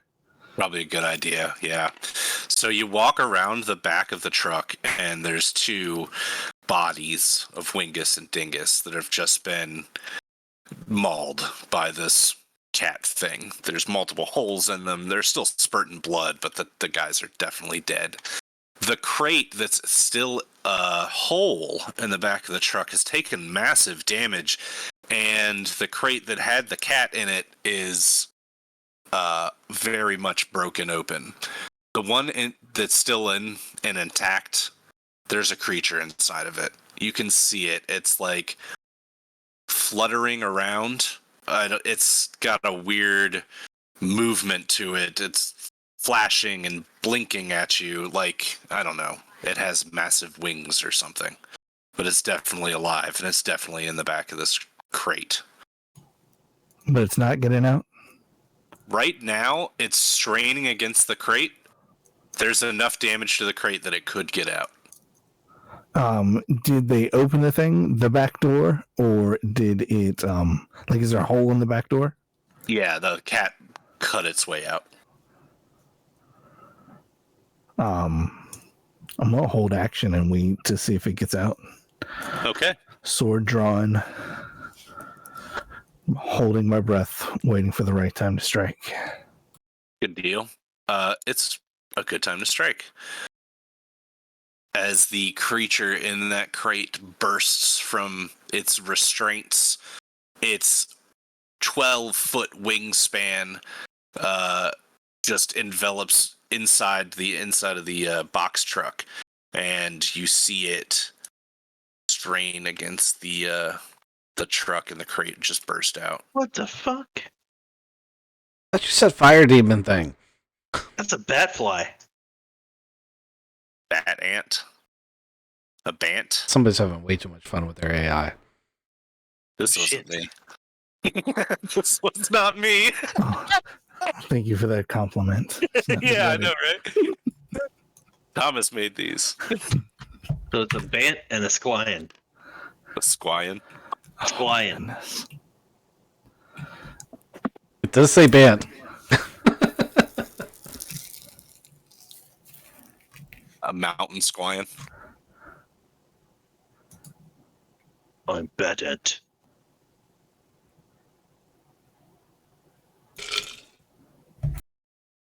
Yeah. So I whispered down to my chest. I said, "Give me your strength," and whoosh, whoosh, whoosh. And then I take a slice of this giant. So it's got wings. It's coming at me. It's trying to get past me. I'm slicing at those wings, and I got a +3. Ooh, very nice. Okay. Your angelic sword sweeps through and cuts like half this bant's body off. It just slices it cleanly. And the bant takes damage. Screeches out, just fucking angry. And over the shoulder, you hear, "There's a giant ant bat thing that it's going to kill me. I hate it." Who do you want to go next? I mean, everybody's gone except for the band.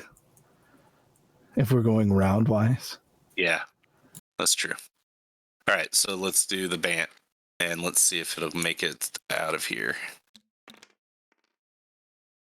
Bursting out of Right. the crate didn't count as its turn. Oh, that's a good point. Yeah, it got out of the crate, but not out of the truck, and then tried to get out of the truck and got sliced. So it's just gonna hang out here for a second. That's its round. Let's start with the top of the round. Anybody can go, but who does Thomas want to go? Malcolm. All right, All right. get him. Get Yeah, this kid. I'm going to charge and try to crush this lion. Okay. Give me a roll. And it will oppose you with its haste by trying to get out of the way. It does not. What is wrong with these dice? Holy fuck. +5. +5. Oh my god. Alright, you kill it. How does this go down? I just run up and hit it in the head again, which apparently is enough to finish it. Yep. Okay. And what happens to the body? It does not dissolve. I don't know yet. Okay. Yeah, so that should be a clue to you guys. These are not from the Never Never or a different plane. When it dies, it stays a body, which is really creepy because it shouldn't exist. It's a very Island of Dr. Moreau thing. Victor, he kills this thing in front of you. What do you want to do next? Well, if I'm sorry, it's actually Malcolm's supposed to pick, but I'm sure he'd pick you. Yeah, I tell Victor to check on Thomas. yeah, I thought I heard his girly voice screaming something about Batman. Yeah, seeing Bad Ant attacking Thomas. Now you've always known Victor to be calm. Even in combat, he was always like stressed but quiet and pensive and intellect based. And so this may be the first time you all have noticed Victor has definitely changed. There's like a guttural scream as he ignites his blade and just sprints across here and tries to basically just lunge blade first into the side of this thing. I'm going to invoke my paranormal punisher. You realize that it's not paranormal, but it's to Victor, the mind space is the same. Okay.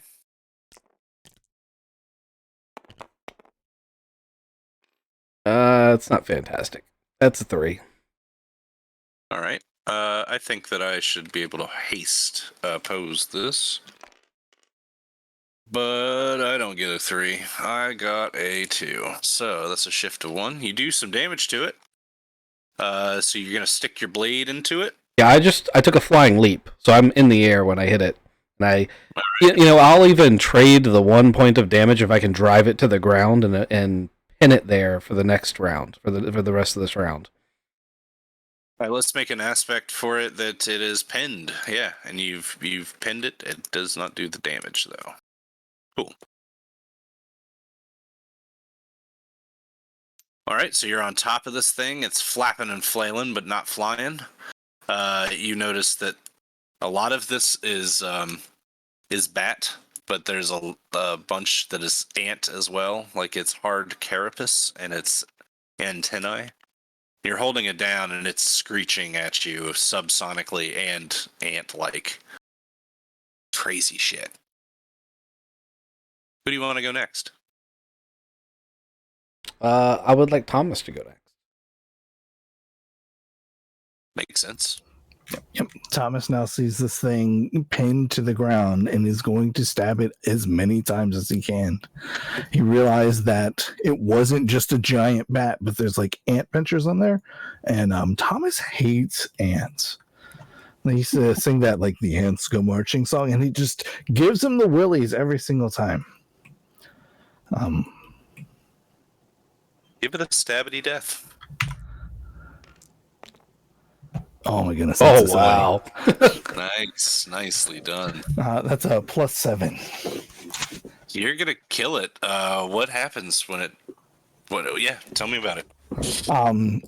So Victor, like in the air, made the choice, like, oh, I'm gonna pin it, and then he turns around and there's a giant, like, wholly imbued armored thing right behind him, and he has that split second thing, like, whoa, that's different, and then without like feeling any danger, just stab, stab, stab, stab, stab, stab, stab, stab, stab, stab, stab, stab, stab, stab, stab, and like 3 minutes later, he's like, I think you got it, and it just keeps going. The holy armor has gone off; it's turned back into a regular sword. Victor has walked away, but I'm still straddling it, just stabbing. All right. It's dead. You guys killed these two lovely living animals. How could you do this? I guess we don't need the van now. I can get on my bike. We're just gonna leave these bodies. Yeah, I feel a little bad for Wingus and Dingus, but like they had to have opened that crate, right? Like, how's Jack? Actually, it was an accident. Oh yeah, Jack is alive. You guys saved him. We The make, antivenom helped. yeah, we make sure Jack's okay before we leave. Okay. Sorry, I'm making notes. Swingus and Dingus are dead. I hope you guys got insurance. Slice throat 10 seconds later. You're the worst boss ever. I'm sorry. Can we take these back to needful things, or Get them examined. Yeah, I can. Oh no, I can't analyze a thing that shouldn't exist. Maybe we should just deliver them to the university. We truss them up like in Red Dead, and I throw it over the back of my mechanical horse to take back to the butcher. Yeah, these legendary skins. Yeah. You can make hats and stuff out of them. Jackets. Yeah, but who would be a weirdo and want to look like a deer or whatever? Except for the bat one, which is in poor condition. Very poor condition. It's ruined. Well, you guys, you've killed these creatures, and it's almost sunset. I'm going to say it's right around 7 o'clock. And one of these planes has taxied to the runway. Not a cargo plane, but a passenger jet. You hear it. I mean, you've been hearing planes all night, but this plane takes off, and as it's getting up and out of the airport, so it's probably a good 300-400 yards away at this point, it just explodes in this massive fiery explosion. It lights up the sky, and there's shrapnel everywhere. It starts to rain down onto the airport and the surrounding area of this airplane. It's just this huge explosion. And flipping towards you through the air, what you thought, well, maybe that's a piece of the plane, or I don't know, maybe it's something from the explosion. It doesn't really occur to you until it falls directly at Victor Redicus's feet. It is a severed hand and like forearm, or half of a forearm. There's bones sticking out. It's fleshy and bloody. Just 2 arms? It's one arm. It's a forearm and a hand, a right hand. You said it's half of 4 arms. That's 2. Half of a forearm. Yeah, you're funny. So it's a hand and a forearm, but it's been separated from the rest of the person's body. And it lands at Redicus's feet, and Redicus notices something immediately on it. It is a symbol burned into the palm of the hand. I'm going to show you this symbol right in a second. The hand doesn't move, like on its own. No. It's definitely from a passenger of the plane that exploded. Is the hand magical? No. I'll snap a picture of it. The symbol might be glowing a little bit. But yeah, that's burned into the palm of the dominant hand. Or I'm sorry, the right hand of this hand, yeah. I took it because I took a picture of it. Okay. Thomas, is that one of the Denarian symbols? On that hand? Yeah. I don't know, a Narnian symbol. Denarian. How do you wait? I thought you and the angel were like talking and stuff. Well, let me ask her. Do you know anything about Denarian symbols? They? Amethril? Amethril says, sir, I do know a bit about Denarians. That does not look like a Denarian symbol, which is a good thing, because if the Denarians here, we would all be in big trouble. Yeah, that's good. That's good. That symbol looks a little demonic to me, actually. Yeah, I think it's a demonic symbol, not Denarian. I think that's good. I mean, I think that's not. I mean, it's not good. But you know what? You guys have been out of town for a while. This is just a Tuesday. Yeah, I'm gonna check the corpses. So I've been searching.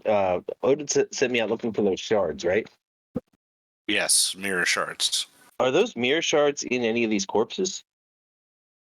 No. I would imagine that you could see you could see those kind of power draws in the area.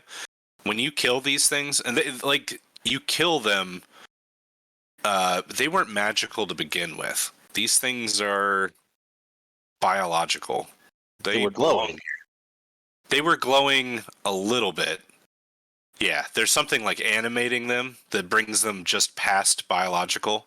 But like that's why their body doesn't dissolve. They are of this place. But no, the magic's gone now. Yes. All right. What's next step? Oh, I know. I'm gonna draw a quick chalk outline around the truck and the animals. Drop them in the Never Never and walk away. Get on the bike's driveway. Best way to get rid of evidence. Right? Take a should've thought quick of that when we bio, had and I'll that- be right back. I should have thought of that when we left that body by that guy's house. Draw a circle around it. Let it fall. Yeah, Yeah. Feed the Never Never. pretty much. Yeah. And kill a Kevin. It's a win-win. That's true. You want to take those back to the St. Andrews? I say as they're falling away. The truck too? Oh, okay.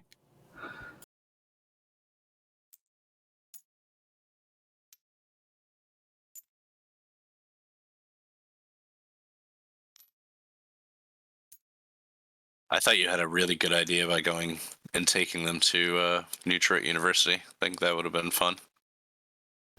Just We can still do that. I'm getting rid of the evidence that we're not taking, though. Oh, you dropped the crates in the truck and the bodies. yeah, we can build new crates.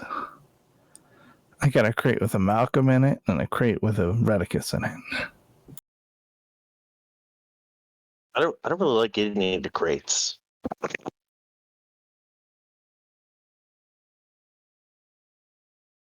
All right, so you draw a circle around the truck and the crates and get rid of that evidence. And yeah, what's next step?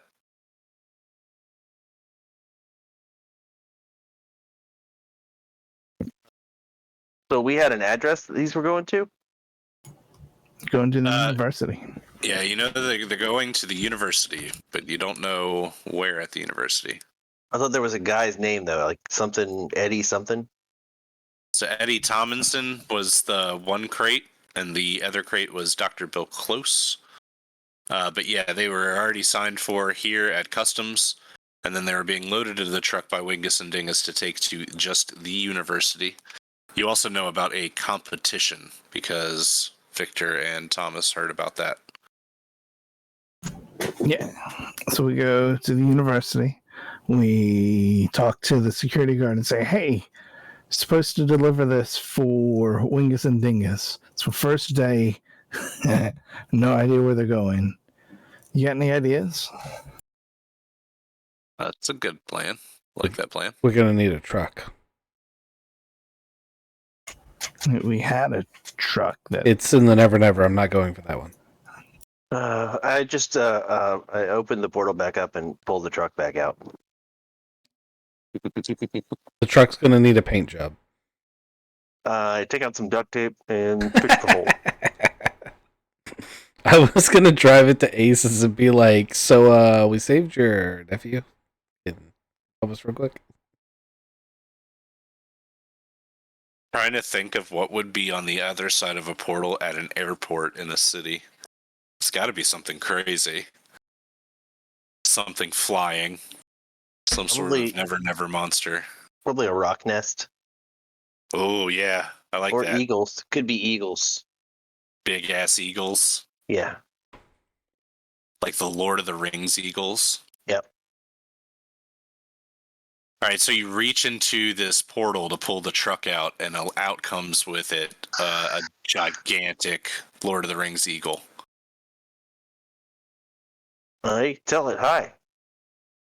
It nods at you and then flies off into the dusk, Oh, well, that's probably not going to bite us in the ass later. the sunset. We should have put it in a crate. It comes out, it's the size of this cargo plane, and it nods at you and then takes off, which is crazy. It's the only thing flying at the airport now. All the other planes have been grounded because of the explosion, and there's fire trucks reacting to the scene. They're going and spraying the fire down and, trying to mitigate damage, but I think everybody on board probably is dead. And you guys pull this truck out and fix it with some duct tape. We know at least one guy is missing an arm. At least one guy? From the airplane? Oh, yeah. Well, they're probably all dead.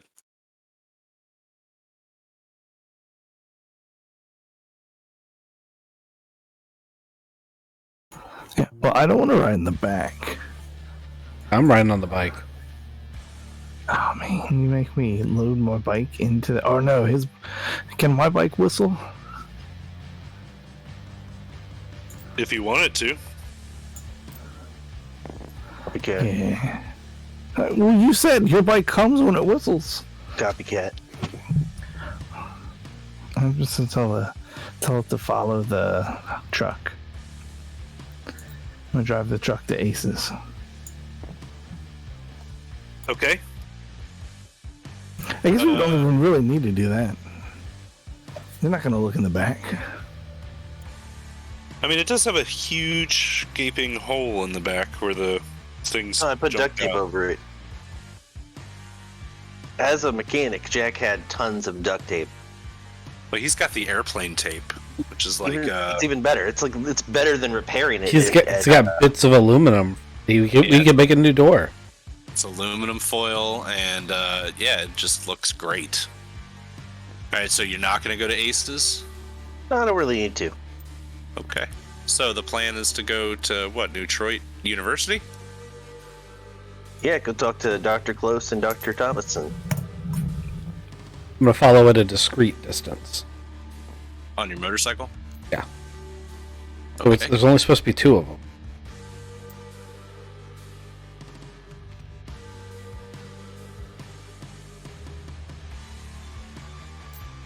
All right. I'm gonna put one of the lab coats on over my vest and t-shirt.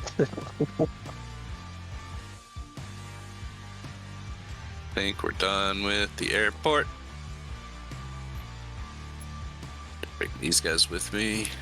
All right, we are gonna pack this up.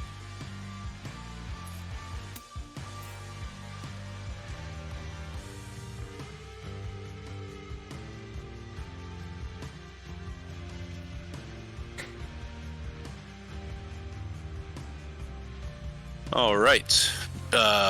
A truck with a duct taped hole and a motorcycle are cruising up to Detroit University, which is a very large campus with a circle in the center with a park and all of that good stuff in the middle.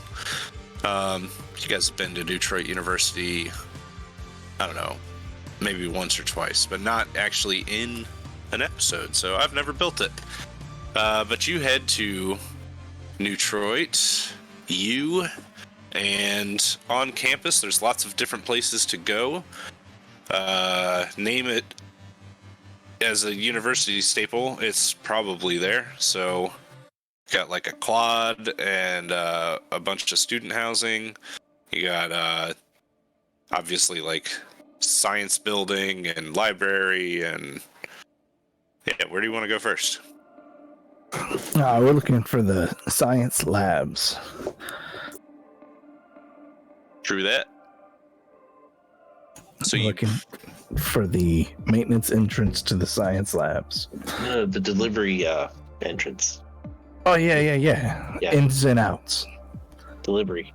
Delivery. Yeah, you want to find the loading dock. is high still bad? No, high's never bad. High was bad before. That's why I Yeah, asked. but that's why I asked if I had to do the same thing he did. All right. Well, you choose this time because he chose last time. Is high good or bad? High's good. High is good. Good. I rolled really low. So you guys, you guys find a science building. It is called the Dr. Einstein Building of Science and Technology. The Dr. And, Einstein? Yeah, Dr. Einstein. Not Frank Einstein? It's Robert Einstein, actually. Really? Yeah. You messed that one up.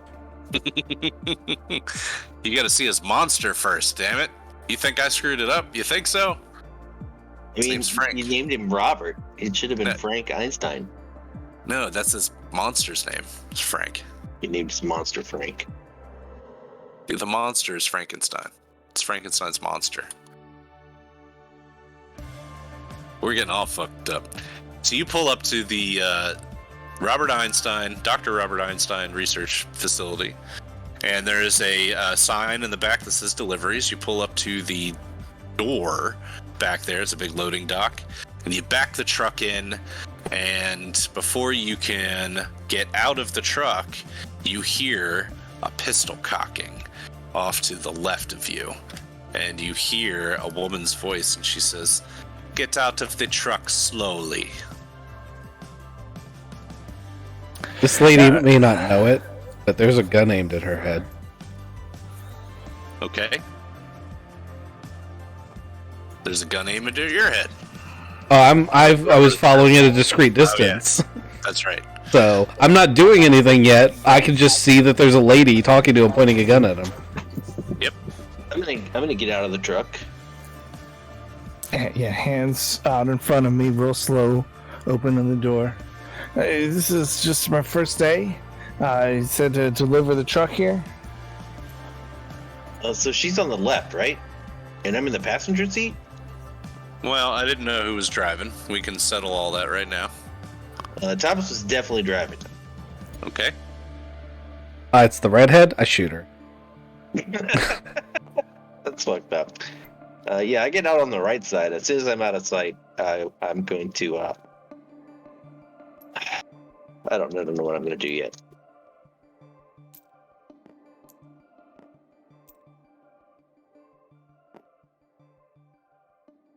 Let's draw the, oop, that's black. That doesn't help. So you've backed up into this loading dock. Here's a loading door here. There's like this staircase and a doorway here into the lab. And she must have come out of this door and around to the front of the truck. And she's got this pistol aimed at Thomas O'Malley's head. Thank you for getting out of the truck. You are not the Wingus and Dingus. No, not at all. They sent us instead. Again, he's just trying to get a paycheck. I saw you at the airport. You are lying. What do you want from us? We were delivering the things. This is Wingus and Dingus's truck, but Wingus and Dingus are not in it. They are in it, if you want to look in the back. She says, fine, go to the back, and she motions you with the pistol. So this is... Where is your friend? This is a There was U-Haul, another right? one. This is a Kind U-Haul, of. Yeah, it's got a lift gate on the back.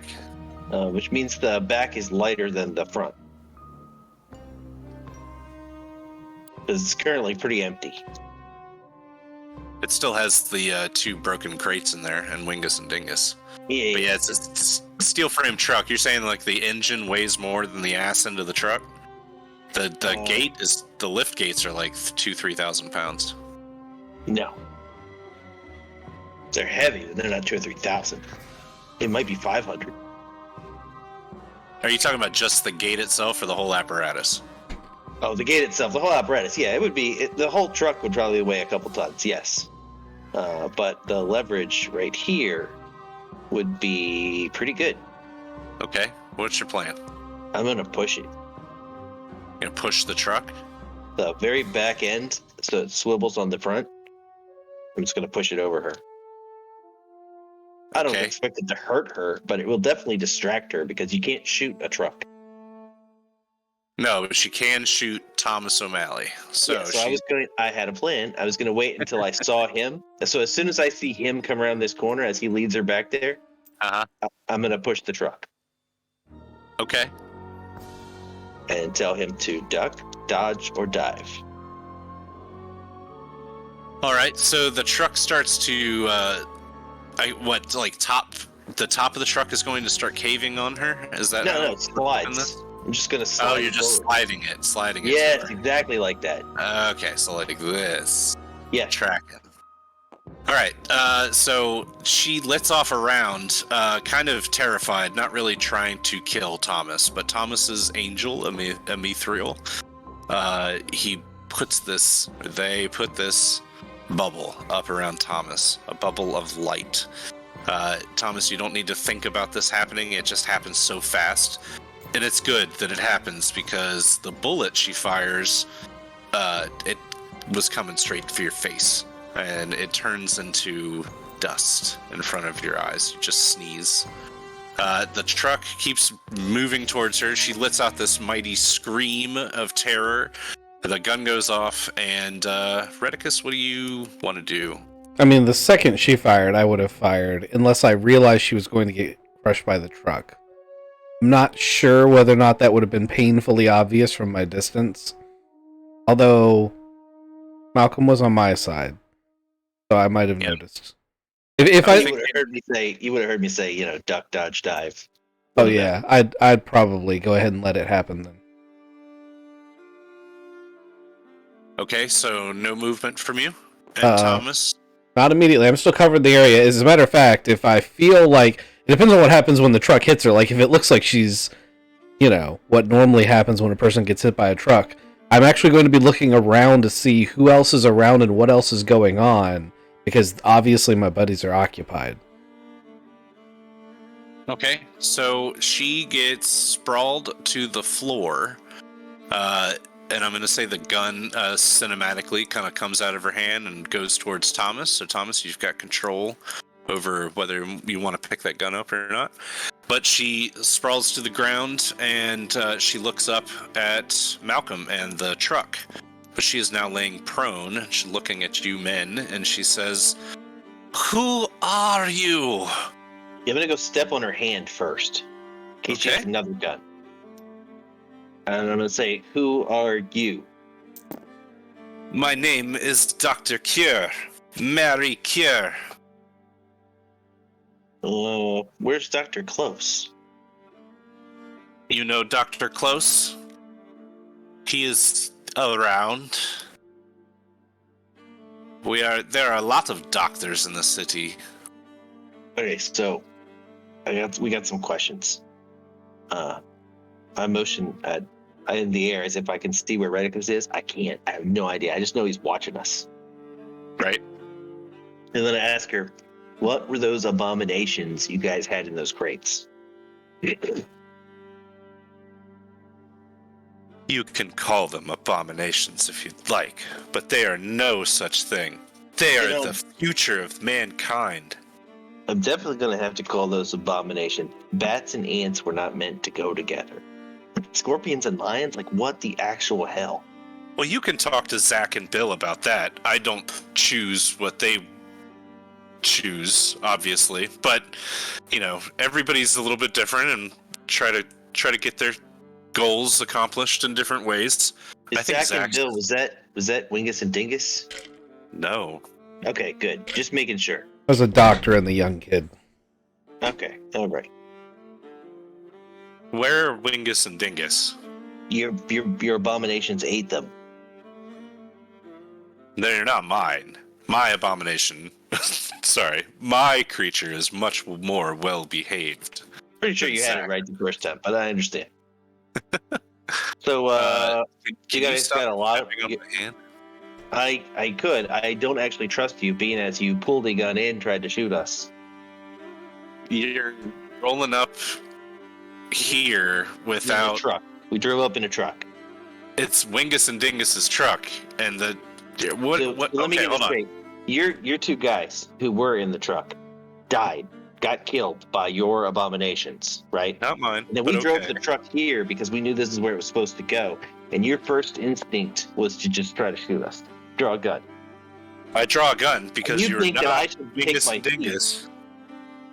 Yeah, no, I'm not gonna. You stole the truck. You stole There was company no property. owner of the truck. It's Wingus Seeing and as- Dingus's truck. They're dead. That still makes it Wingus and Dingus's property. That's but not it's how still ownership works at all. it's university's truck. It's the university's property, and Wingus and Dingus work for the university. So you're Question, saying that where two right now? university what? Where are we right now? Where are we? Yeah, where are we right now? We're at the university. So you're saying that we stole a truck and returned it to university property? But you're not Wingus and Dingus, and I know Wingus and Dingus. I'm sorry for trying to protect myself from two strange men in a truck.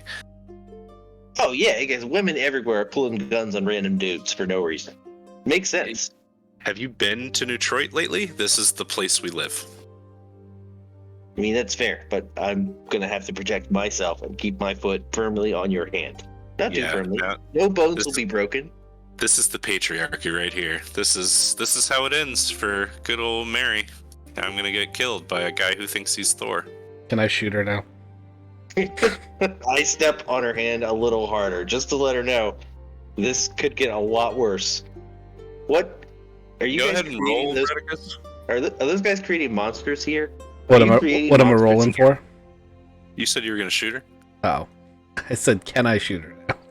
Yeah, I mean you can shoot her at any time. I didn't say I actually shot her. I can't actually hear her, unfortunately.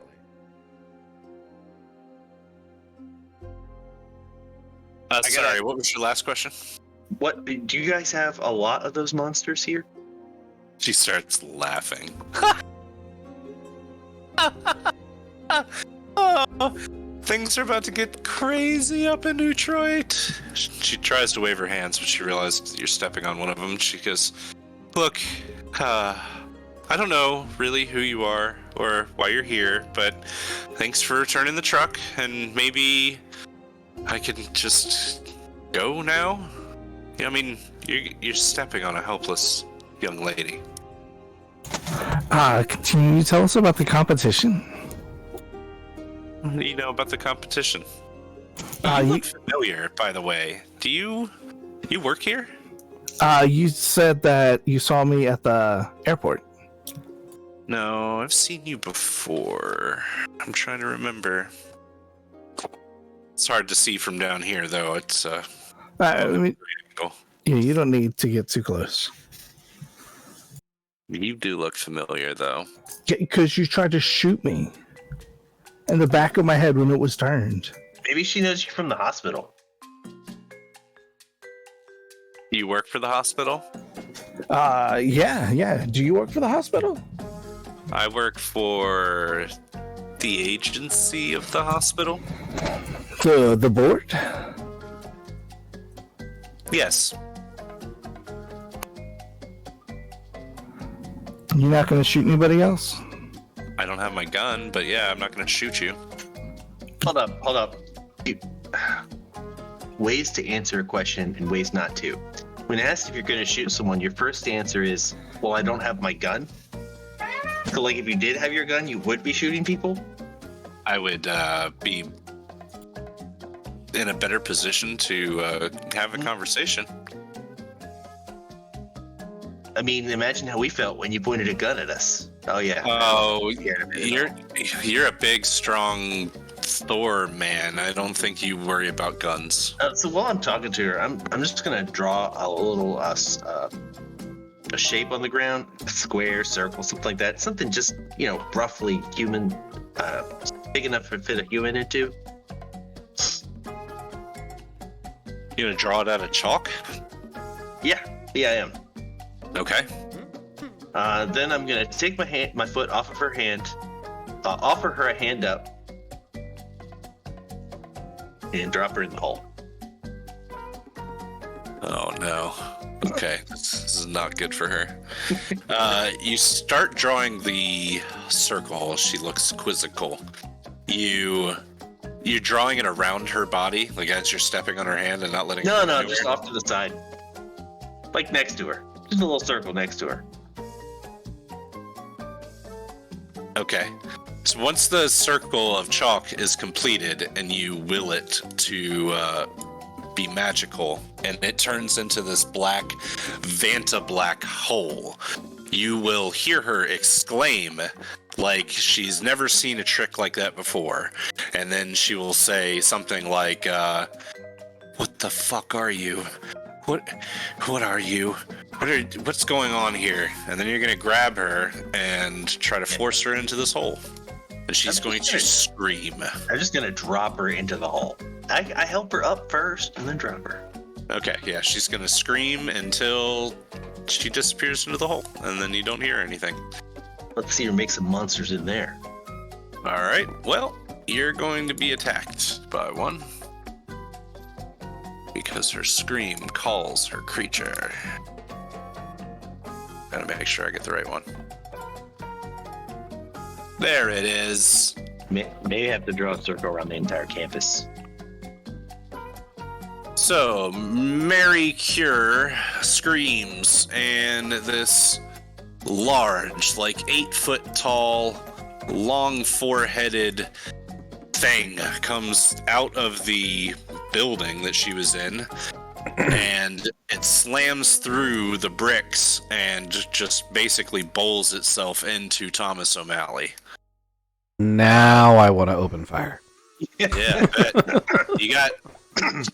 I was picturing you on the opposite side of Hopper's truck, so I don't know if you see all of this, but this thing breaks through the wall and tries to wrap its arms, long, muscly arms, around Thomas O'Malley.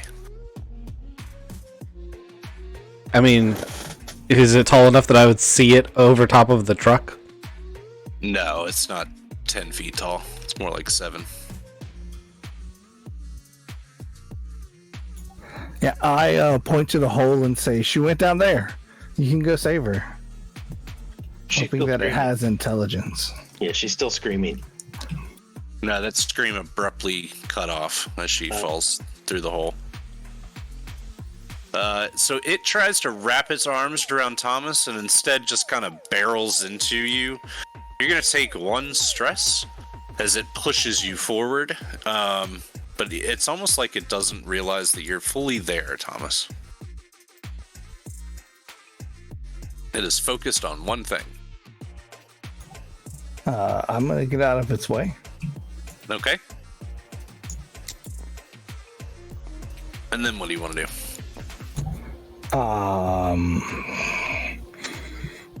Get out my sword and see what happens. Cool. I don't want to attack it first. It's just seeing what's going on. He's a nice creature. It kind of says something like, Mary, as it stumbles forward, arms searching, reaching. Who do you want to go next then? Malcolm, I'm going to point you alive and say, pull her back out. He just wants to say hi. He smashes it in his face. Malcolm. I'm gonna push it into the hole. Okay. Give me some sort of roll. A force roll, because it's going to oppose you. Force to force. Doesn't do a great job, but I got a 3. I'm gonna go ahead and use some divine power.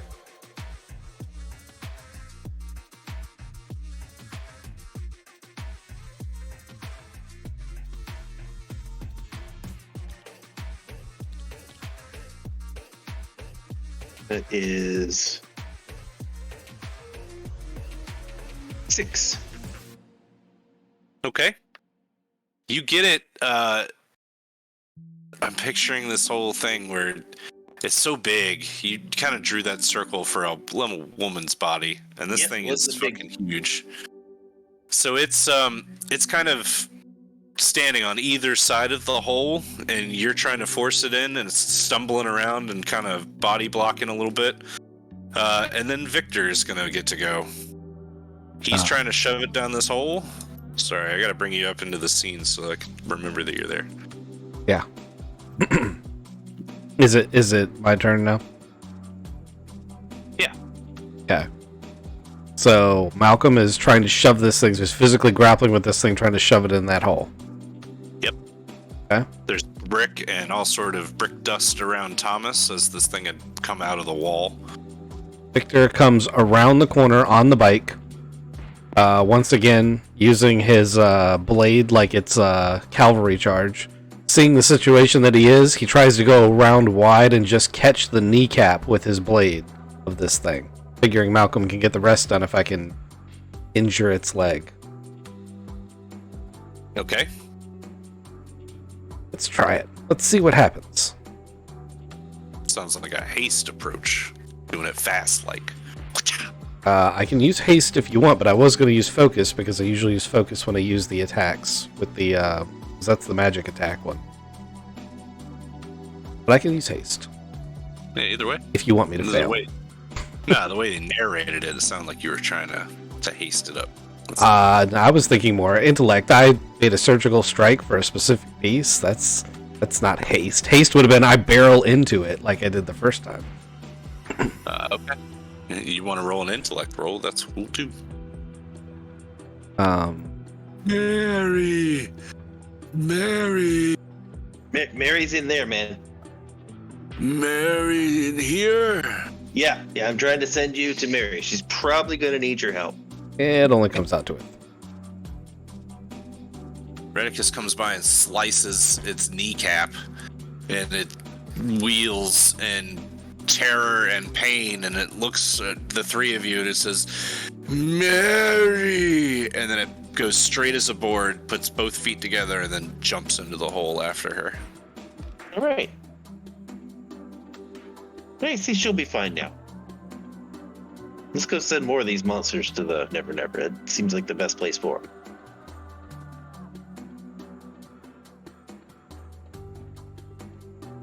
Yeah, what's the next plan?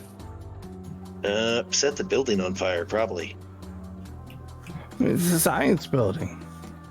Not that kind of that is not science. That is abominable. And she made it sound like they were releasing that shit. It is the university's science building. They did say something about competition or something. How much you want to bet that they've got some sort of arena? I guess we could scope it out.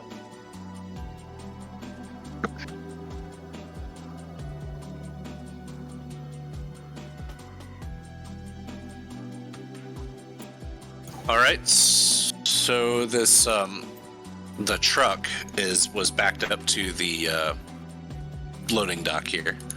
He came out of this door, and then he burst out of this wall. So is that the next way you want to go? Yeah, I guess we'll just walk through the rubble. Garage. All right. Who wants to go first? I can go first. Who's second? I can go second. And then Thomas. Still trying to get all those rocks and rubble off of me.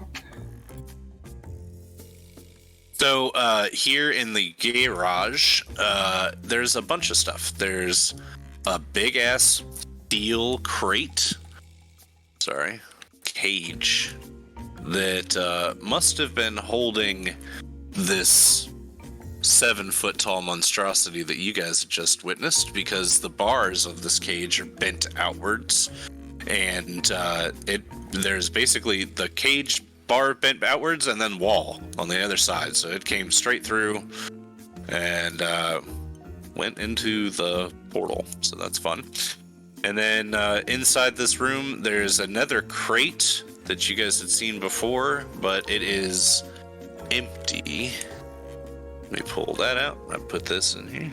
Oops, not that cage, just this crate.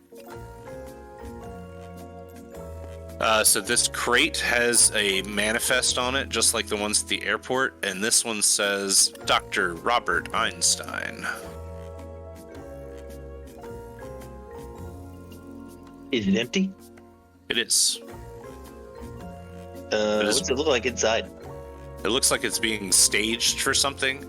Inside, there's like straw or hay on the bottom of the crate, and it looks like it's been used, like something has been in the crate, but there's nothing now. It's been like used to transport some sort of animal. Right. So just 2 crates. Just the 2 crates in this room, into the garage, yeah. There's a door leading into the science building proper. It's like one of those roll-up doors. Yep, I guess we're going into the science building. Excellent. Is the door locked? Nope. Nope, it is not.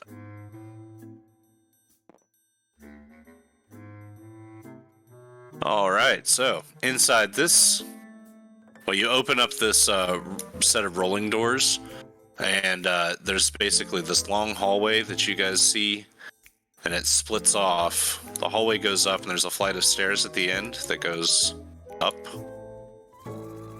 There's a door to your immediate right. This door here. This door's got glass in it so that you can see inside, and inside is like a set of working labs. So there's big ass benches along the wall with a bunch of laboratory equipment like graduated cylinders and things like that. But it looks empty from the window, from you looking. So you can either go into this room or you can go up the flight of stairs to the second floor. You guys want to do incognito, or you want to pull the fire alarm, evacuate the building, and kill whatever's left? I mean, it's pretty late. There's no scientists in here. I was about to say, it's the middle of the night and there's a big explosion and firefight out there. I'm just saying, like, there shouldn't be people in here. All right, let's start looking then. Rooms. We'll check the rooms first. All right. So you go to this door to the lab, and the door is unlocked. You open the door and look inside, and in the back of this room is a table. And around it are a couple people. The table is set for a party. There's like cookies and cakes and things like that there. And around the table sits 3 men. But there's 4 chairs. So we've got Zach, that you've seen before. Bill. You'd imagine the 3rd chair was for Mary. And then the 4th chair is occupied by a gentleman that looks like... Nope, that's not what he looks like.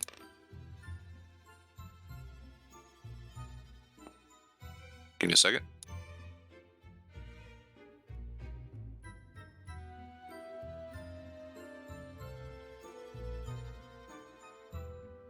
There he is.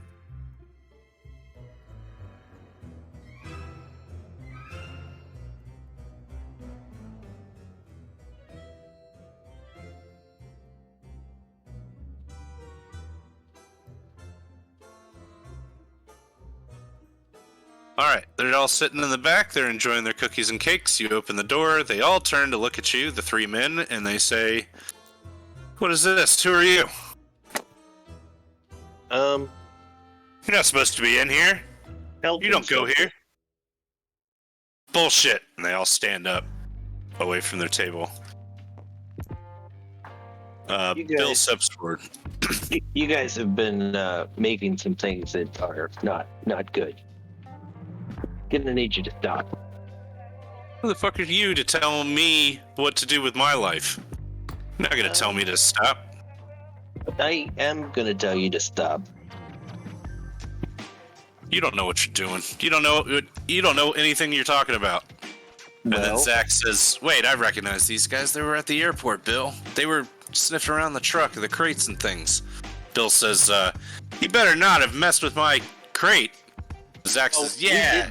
Oh, you mean the ones that burst open and then ate the guys that were loading the truck, and then tore apart all the airport places, the monstrosities that killed people. Those better not. That's what you're talking about, right? Zach says, "Wait, which one killed people?"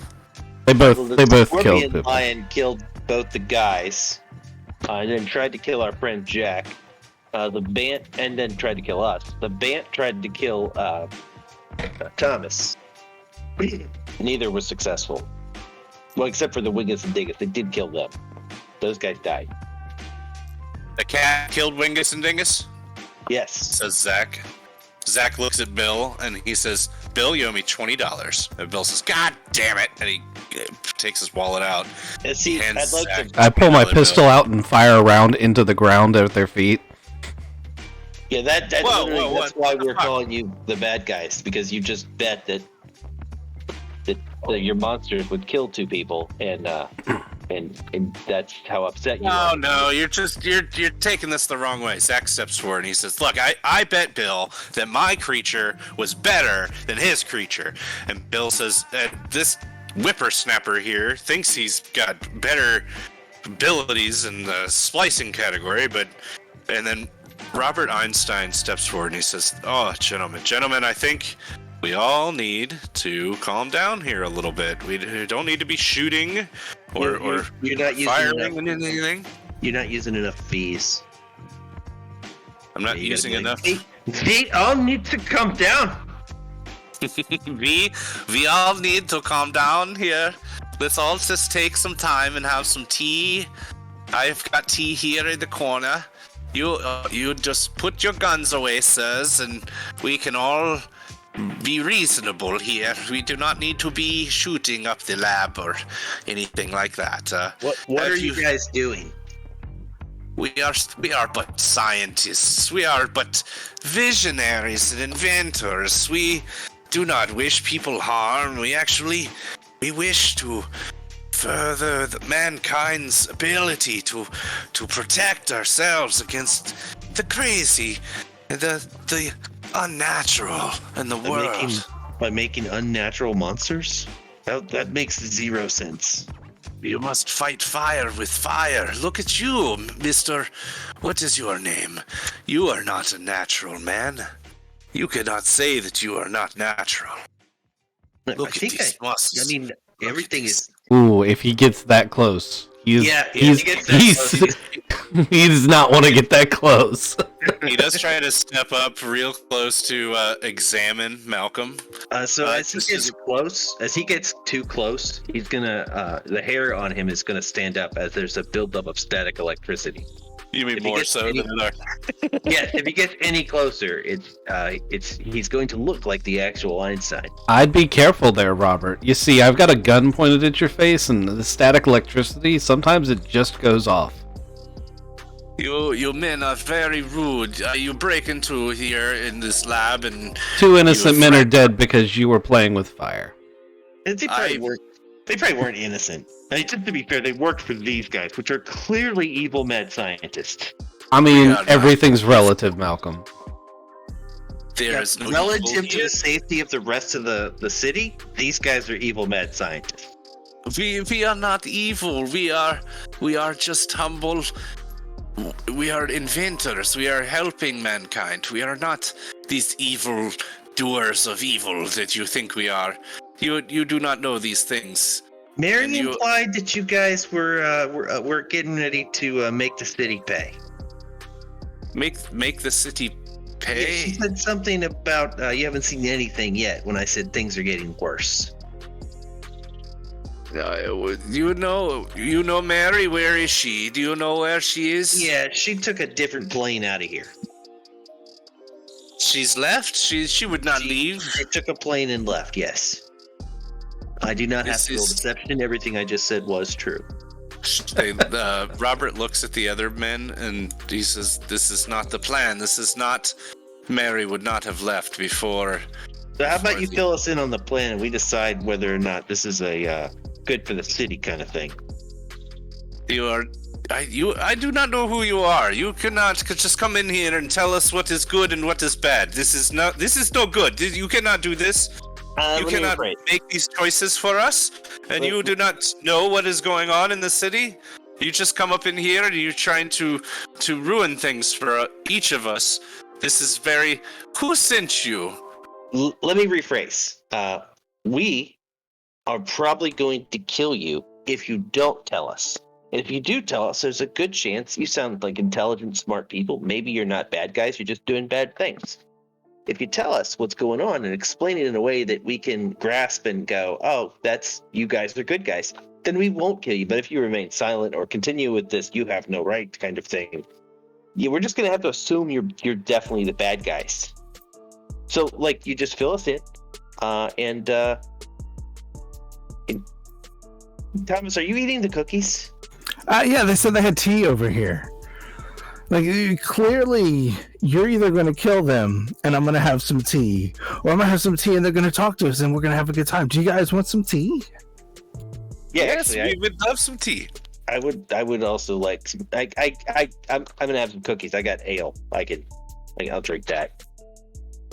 But yeah, you guys are gonna tell us what's up and have a chance at not dying, or you're not gonna tell us what's up and we're going to kill you. Yeah, Maria's going to tell us about the competition before she took that plane. Yeah, to be fair, I don't. Yeah, you're right. I'm not gonna kill anyone. I'll just put you on the same plane I put her on. It has not left yet. I do not understand. This man over here. He still has gun pointed at my face. So Yeah, he does that. He's probably not gonna move the gun. So let me tell you something there, Robert. It's better my gun than his gun, and I point at Thomas. Trust me, the face, that's where you want it. this is not very acceptable. But you should have. We should have tea. It's a compelling argument, though, right? We should have cookies, and we should talk this through. You say Mary is gone. This is very upsetting. She could have won. You guys, look. I know where we sent her. We can absolutely have you guys meet up with her. Just fill us in, and yeah, we'll go from there. So tell us about this plan. Well, says Robert Einstein. He says, my comrades and I here are part of a consortium of scientists and other polymaths we come together to have friendly competition, and there is sponsorship for the competition. Whoever wins the competition with $2 million. And Bill Closey's like, I probably would have won that $2 million too. My fucking Bant was a badass motherfucker. I don't know what's going on with my Bant. It really wasn't that badass. Zach was like, yeah, they said that it wasn't badass. It didn't kill anybody, did it, guys? It did take a lot more stabs than the Scorpion. I had to hit that thing like twice. I think he shot it, but the Bant, they just stabbed it a couple of times. Zach and Bill look personally aggrieved that their monsters are dead. Yeah, it was trying to kill our mechanic. Well, our mechanic's nephew, who's also a mechanic. Well, they are these men here. They have very new skills. Bill and Zach, they have not been practicing for as long as I have, and my creature, I assure you, will be much better, much more well-behaved than their spliced, quick, hastily put-together creatures. Well, what did you make? Well, I invited my comrades here over to unveil my creature, but now it's not the time. I think my creature will stay hidden for now. So anyway, tell us about this. So the plan was you were just going to compare notes, see who had the better one. How are you going to figure out which one is better? Oh, the competition. Yes, the competition. It is sponsored and professional competition. We have it not here at the university. We have it nice and private place where not many outsiders can find it. And all of the scientists around the world with creatures, they bring them here to Detroit, where there is a trial. You test your creature in various different trials. And Describe some of the trials for me. Oh, there's like kill a vampire and dig rubble out and save the people underneath the rubble. It's have you ever seen the DARPA competition? It's kind of like that, but with creatures instead of robots. I raise an eyebrow at Thomas and Redicus and see if they believe anything this guy's selling.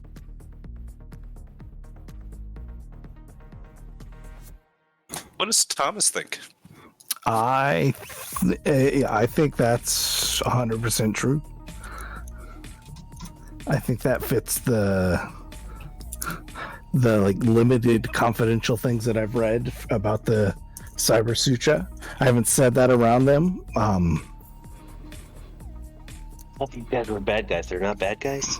He looks up at them and says, "You said this would advance humanity to help fight against the magical?" Absolutely. Have you seen the crazy creatures out there that are from this other place? The place where there are queen fairies. They could snap your fingers and snap your bones with just one thought. There are dangerous places beyond this world, and there are creatures there that come over here and just feed upon us humans. So we make a defensive army, like of robots, but robots are no good. They just are too expensive. So we create these creatures using a technology that the board of, well, you don't know about them. We have a technology that brings things back to life. We know about the board of directors. Well, then we work for board of directors. I don't understand why we are in. You still have gun pointed at head. Please, could you move that? Still two people dead, and you were sitting here very casually boasting about it. Still debating about shooting. I did not kill I did not kill anybody. You created a hazard that cost people their lives. You carelessly put people in danger. That was Zach. I did not. And that crate, it should not have broken open, no? But Zach, he make the spider, the scorpion cat. What did you make? And Zach's like, it was a Scorpy Cougar. I don't know. I didn't really have a name for it, but it was cool as shit. It's a cougar. And now, Cougar Peon. Look at that. That's a great name for it. And I think it was a slick predator.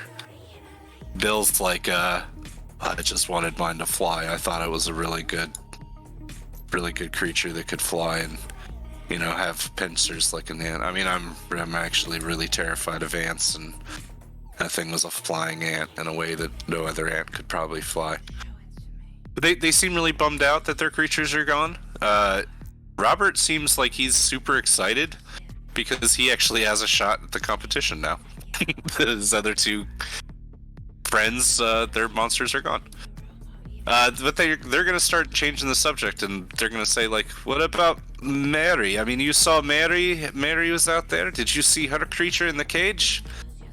We are very protective of our creatures. We do not want them to get out. We build these big cages for them. Accidents happen, but this is not something we want to happen. We don't want to hurt anybody. These creatures. I feel like you guys have good intentions, but this is a disaster just waiting to happen. It's already happened. No, it's gonna get worse because they're it's not, because all the creatures except for that ones are dead. No, he said around the world. There's more. Yeah, that's a valid point. Yeah, there's more. Even if we take these guys out, Shit. it's not going to change anything. If I shoot these guys, it won't stop it. That's No, the first time Redicus puts his gun down. Yeah. Robert says like he's a scientist that like lives around here in Detroit. You know, Bill is from a different place. Zach is from a different place. He goes, the competition has brought in scientists from all over. There's more than 300 of us in Detroit for the competition. So a city that's already a cluster F of monsters is going to have 300 new monsters released on it that the scientists, much like these two, have limited control over. Well, I do not think they probably should not have given trust over to a Wingus and Dingus type of peoples. But if 'cause those two seem totally reputable. I pointed at Zach and Bill. Zach and Bill, they go, look, we came from out of town. We don't know anybody's reputation except that they worked for the university. We thought we were doing, you know, the right thing by hiring somebody in the know. We didn't realize that Wingus and Dingus were Wingus and Dingus. That's our bad, but, you know, it's not like there's a LinkedIn for crazy mad scientists that we can all just group up together. Oh, now you admit you're crazy mad scientists. Awesome. You called us crazy mad You scientists. just said you were crazy mad scientists. I already knew you were crazy mad scientists. You were the ones that were in denial. Hold on a second. Hey, Thomas, can we have a sidebar? And I wave him over to me. Yeah, I'll bring you a cookie. You brought us the manifest that led us to these guys, but it was supposed to be for some fire demon thing. How in the hell did we end up in the middle of this? And does this really, like, have anything to do with this fire demon? And where the fuck is it? Because if it's not here... Oh, I was chasing... let's actually step into the hallway. Okay. We leave Malcolm alone with the mad scientist. He's probably alright. Yeah, you guys are They're gonna come in probably there all alright. dead. You should have another cookie. You look like superhero. Yeah, that's why I'm here. Yeah, I was chasing William Close. He is linked to the fire demon. Like, all of my clues led to him. And I raided his lab early in the morning, like 4 days ago. Oh my goodness, jet lag. Sorry. Yeah, I raided his lab, and his lab was gone. So, maybe he's just he is a scientist, and he's linked with a fire demon that plagued Pennsylvania. But he's also a scientist that made the most terrifying creature I've ever experienced. So we should probably ask these guys about Dr. Close. Before Malcolm kills them. Oh man, they're already in the holes. Are you still here? I haven't killed anybody yet. I'm just staring daggers at them, like as they figure out that I'm a superhero and they're the supervillains. Go ahead, Thomas.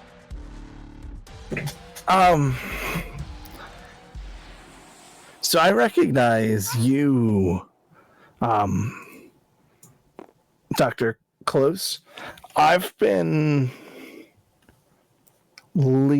following trails ever since a thing that happened in Pennsylvania like 6 years ago, 5 years ago.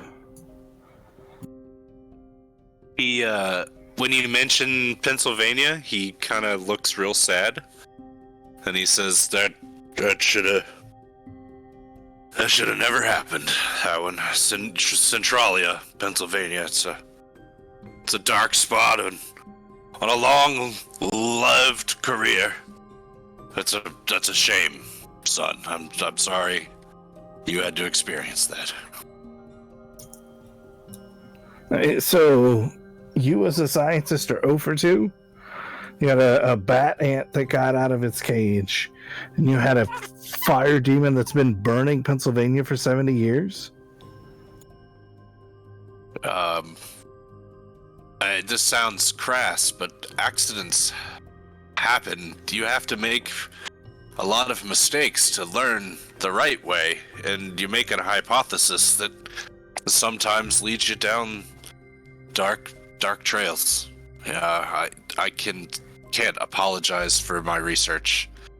And I gotta tell you, like, people make mistakes. You know, Pennsylvania was one of them. You got. I just want to clarify here. A mistake is like how do I say this? Let's see. You go into a destination and you mean to turn left, but instead you turn right, and so you've made a mistake, right? What you just described is essentially you brought around a mini Armageddon for that area, and then you dipped. You're not even taking ownership of it. You just left it there. It was contained. It was contained in the old mine. It wasn't the only one.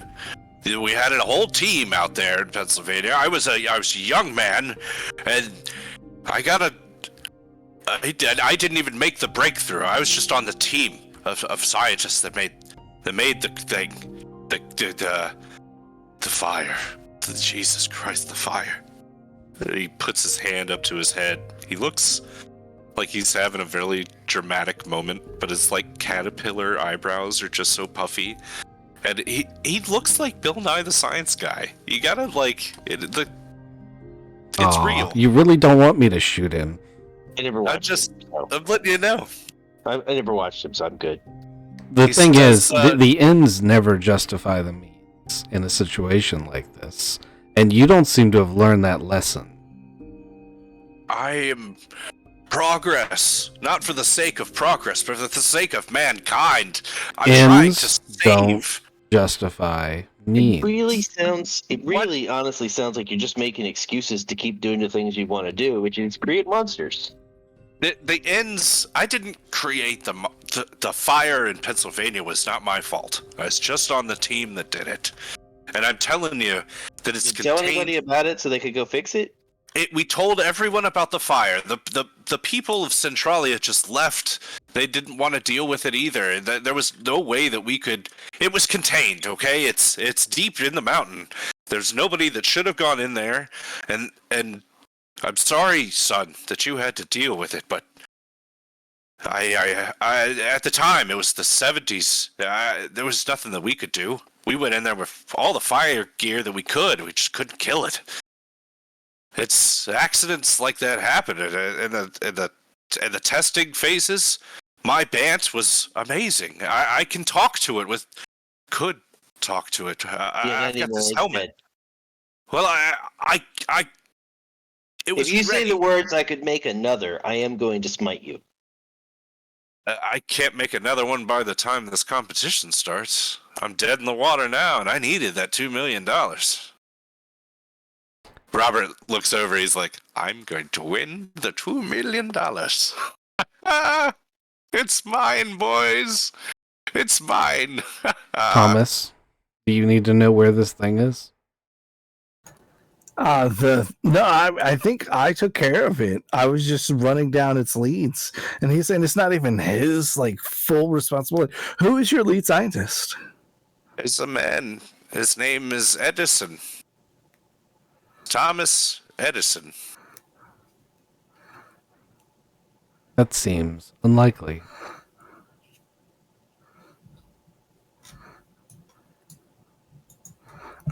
Sorry, I'm just trying to run through my. Yep, there's also Nick Tesla.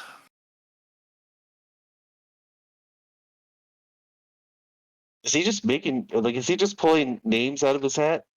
No, these are names that actually match up with what Thomas knows.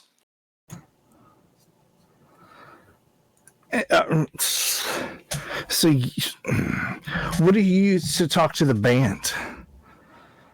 I used this headset right here, and he'll go over to the table and go into a bag and pull it out, and it's a little crown of metal that would sit on his head, and he's like, I send it commands and sonar and bat speak. Yeah, I would have used pheromones because that's what ants use. Oh, that's so much better. That is so much better. And he looks over and he's like, this is why I need an assistant. I just can't do it on my own. Son, would you come and work with me? We could make a creature. We could win this competition together. I'm still mad because I had to fight a fire demon in Pennsylvania, and I found you, and you've just like, oopsies, my bad. Also, now let's build a new pheromone-driven. I hate ants and I hate fire. Okay, so sidebar, guys. Is this are we just gonna walk away from this, or? Son, how do you feel about dicks? We could make maybe a walking scrotum. I just throwing it out there. That's a good shot. That is a great shot. But I don't think those respond to pheromones very well. Yeah, I'm cool with this sidebar. Let's decide what we're gonna do. Yeah, while he distracts them, we'll just It's like, how long does that chalk thing? Oh, I was just gonna knock him unconscious and toss him in. I feel like maybe if they had to deal with the other side a little bit more, they might not try to create these random monsters that are really only going to hurt humans and not really going to do anything to. I mean, can you imagine a vampire going up against a scorpion? Cougarpian? Yeah, for a split second, I did think they were gonna be good guys, but they're definitely not. They're like, No. Their ends justify the means, Yeah. and their means is awful. yeah. Like their trial and error is like, let's see, if I shoot him in the head, does he die? Oh, And shoot him in the heart, does he die? Oh man. and I don't know if you've Yeah. noticed, but Thomas has changed quite a bit, and he seems really upset about that whole Pennsylvania thing. We might go back in there, and they might all be beheaded or something. I'm hoping. But anyway, let's. I could just put a portal to the Never Never right here I at mean, the door. alternately, if I knew where the monsters that were left were, we could just let them out of their cages in the building for a while, and then like draw a ring around the whole building. Was thinking that. Just drop the whole building in. I know you were. Anyway, we should probably see what Thomas thinks. All right, yeah, we go in there. Are the guys still alive? So I'm thinking praying mantis, but like 12 feet tall, and it's got the tusks of an elephant and the intelligence of an elephant. Son, I'm with you. That would be fantastic. I mean, 12-foot tall praying mantis with the tusk and everything. It is an evolutionary step in the right direction. And plus, All right, I shoot that one. Yeah, guys, we've made our decision. We've judged you guys. I'm gonna go ahead and lightning bolt Einstein. No! He screams out as the lightning bolt lances into his chest. I assume the young guy is the only one left. So Redicus shoots Bill in the head. Yep. Well, somebody's got And to do you it. kill Robert Einstein. Yep. Sorry, Bill. All right. Not how I saw this going. How did you see this go? I'm not sure what you think we are. I mean, normally I'm all about like finding the silver lining and everything, but every time we took an angle to make them not bad guys, you're just like, nah, it's totally okay. We burnt up the thing. Like it's accidents happen, man. People die. I'm gonna look at the last guy. Nobody died. I'll look at the last guy that's left. Zach. I'm gonna ask him two choices. You got two choices here. One, we can send you where we just sent Bill and Einstein, or we can put you on the same plane as Marie Curie. Your choice. Make it quick. We got places to be. Take the plane. I'll take the plane. I'll go back to the airport. We'll take the plane away. I'll go home. Well, it'll all be okay. Good news, everyone. You don't have to go back to the airport. Yeah, I draw a hole in the floor. I tell him to come with me, and I drop him through the hole. He's not dead. Okay. He'll end up with her, maybe. Just send an evil mad scientist to the Never Never. It's not going to come back and haunt us. Yeah, she's already Not dead. at all. You're welcome, Matt. Yeah. What in the world could two mad scientists of Frankenstein team up with in the Never Never? I don't know. It's gonna be great. Yeah, that's Assuming good. they, I mean, that's assuming they live. Let's be honest. They're gonna say something stupid. They could. I mean, they are terrified of the Never Never, and they literally were trying to build an army to help mankind against the incoming wave. Perhaps we shouldn't have led that scene with them murdering innocent people. You mean the creature that got out and acted like a beast? Yeah. Yeah. Yeah. Yeah. 'Cause that really convinced me about how effective they were going to be. Trial and error. Yeah. That's what we do. Trial and error, unsanctioned, no safety net, just straight trial and error. You got on their shit for doing the same thing and making creatures in trial and error. Yeah, I see how it is. Who's the real monster here? That's cool. I'm at a loss. I'm literally telling you that's what they were doing, and that's why it was bad. And you're telling me that was your. You just said that that's what you're doing. no, it was trial and error. Oh, I thought that's what you meant. No, You're like, no, it's what we do is trial and error. I mean, it might be, but it's not quite the same. We generally don't take out the innocents. I get you. So, like, yeah, it's a beast. It acted like a beast. Yeah, perhaps they shouldn't create mindless beasts. That's why this one wasn't mindless, and you let it live. We did let it live. We sent it to hang out with Mary. Yeah. It's probably going to do fine in the Never Never. Actually, it's probably the only thing that's going to do fine in the Never Never. If they live, it'll be because of that thing. Yeah. I'm sad about Bill. Thomas looks up and goes, I was going to ride that. That was going to be my horse. A slight static discharge as you speak. Yeah, who's the real mad scientist here? Yeah. I mean, I've been reading research papers. I mean, he didn't even say that it was his fault. We still got more people to find, though. We got to find Nick Tesla. Like, there's still people out there. And we didn't even get to see Einstein's creature.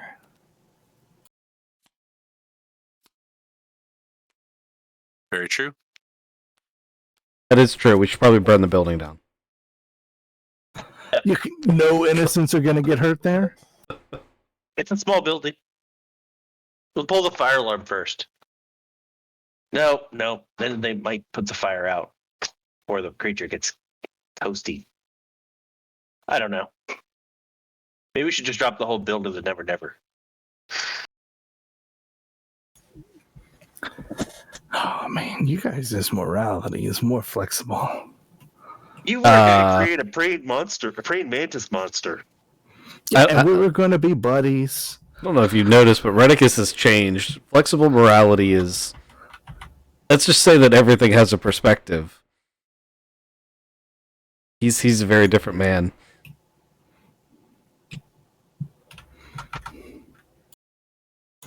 We didn't even figure out what kind of wave is coming. Mm-hmm. Can I clone a computer here and bring it back to the board of directors? They should know all about it. They said they were working for him. Yeah, for them versus like having somebody look at it. Maybe the board of directors knows about the oncoming wave. Yeah, I hate to say it, but I'm going to have words about them about their methodology if those guys really worked for him.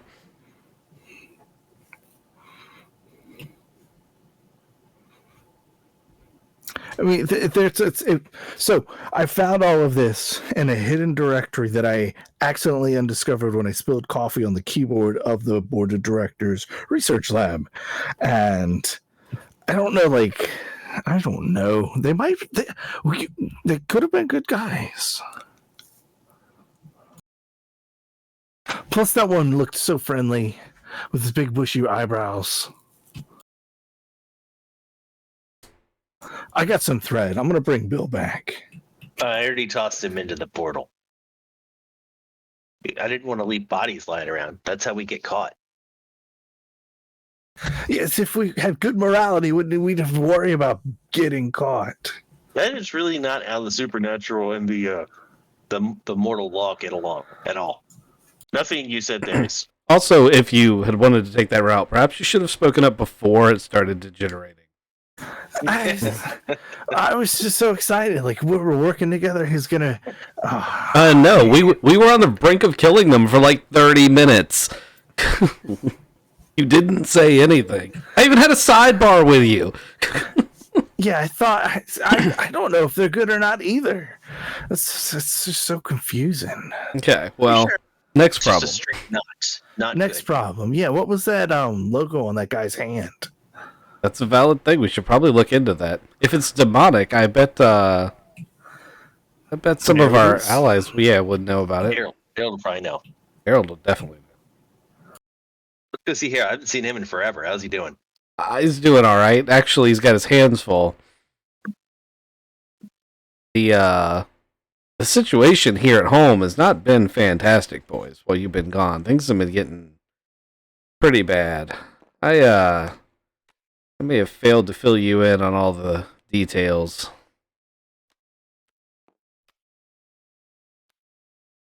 Okay. Maybe this is something we should talk about over, say, some ale or mead. Yeah, but not as much as last time. That may have inhibited my ability to explain the situation. Yeah, you guys don't have to drink as much as last time. All right, so where are we going? We're going to Nine Realms. We're going to Trinity Yeah. Solutions. 9 realms, yeah. All right. So you guys head back to the Nine Realms. Like I said, everything's 9. You Yeah. guys grab your usual table in the middle. Yeah. Yep. And a keg. So Redicus has the hardest You guys time. want a keg too? No, he doesn't. He Okay. has the hardest time. He's actually drinking water, trying to you can tell he's trying to tell you something. But he has the hardest time because, as far as I know, he didn't actually tell you guys that he got married or any of that stuff that happened. So this is all going to come out in like a torrent of, information. Since I explained it at the beginning of the session, I won't retell the story. But he iterates from his perspective the story and how things have been going and how he is trying to keep it centered around the situation for New Detroit and how it is getting worse. But you guys have known him for long enough to know that that's why he's different. He's he's been very affected by the traumatic events that have taken place, and but he has also noticed that the problems have been getting more and more severe and more problematic in New Detroit while y'all have been gone, and the city's in desperate need of a group like Trinity Solutions again, and he's just feeling overwhelmed, even with all the help from the Kevin's, Hopper, the Coven allies and Harold. It's overwhelming. Well, I'm here for a while. My training's mostly done back home, and I think we can get a couple of contracts out of Monarch. So financially, we should be set.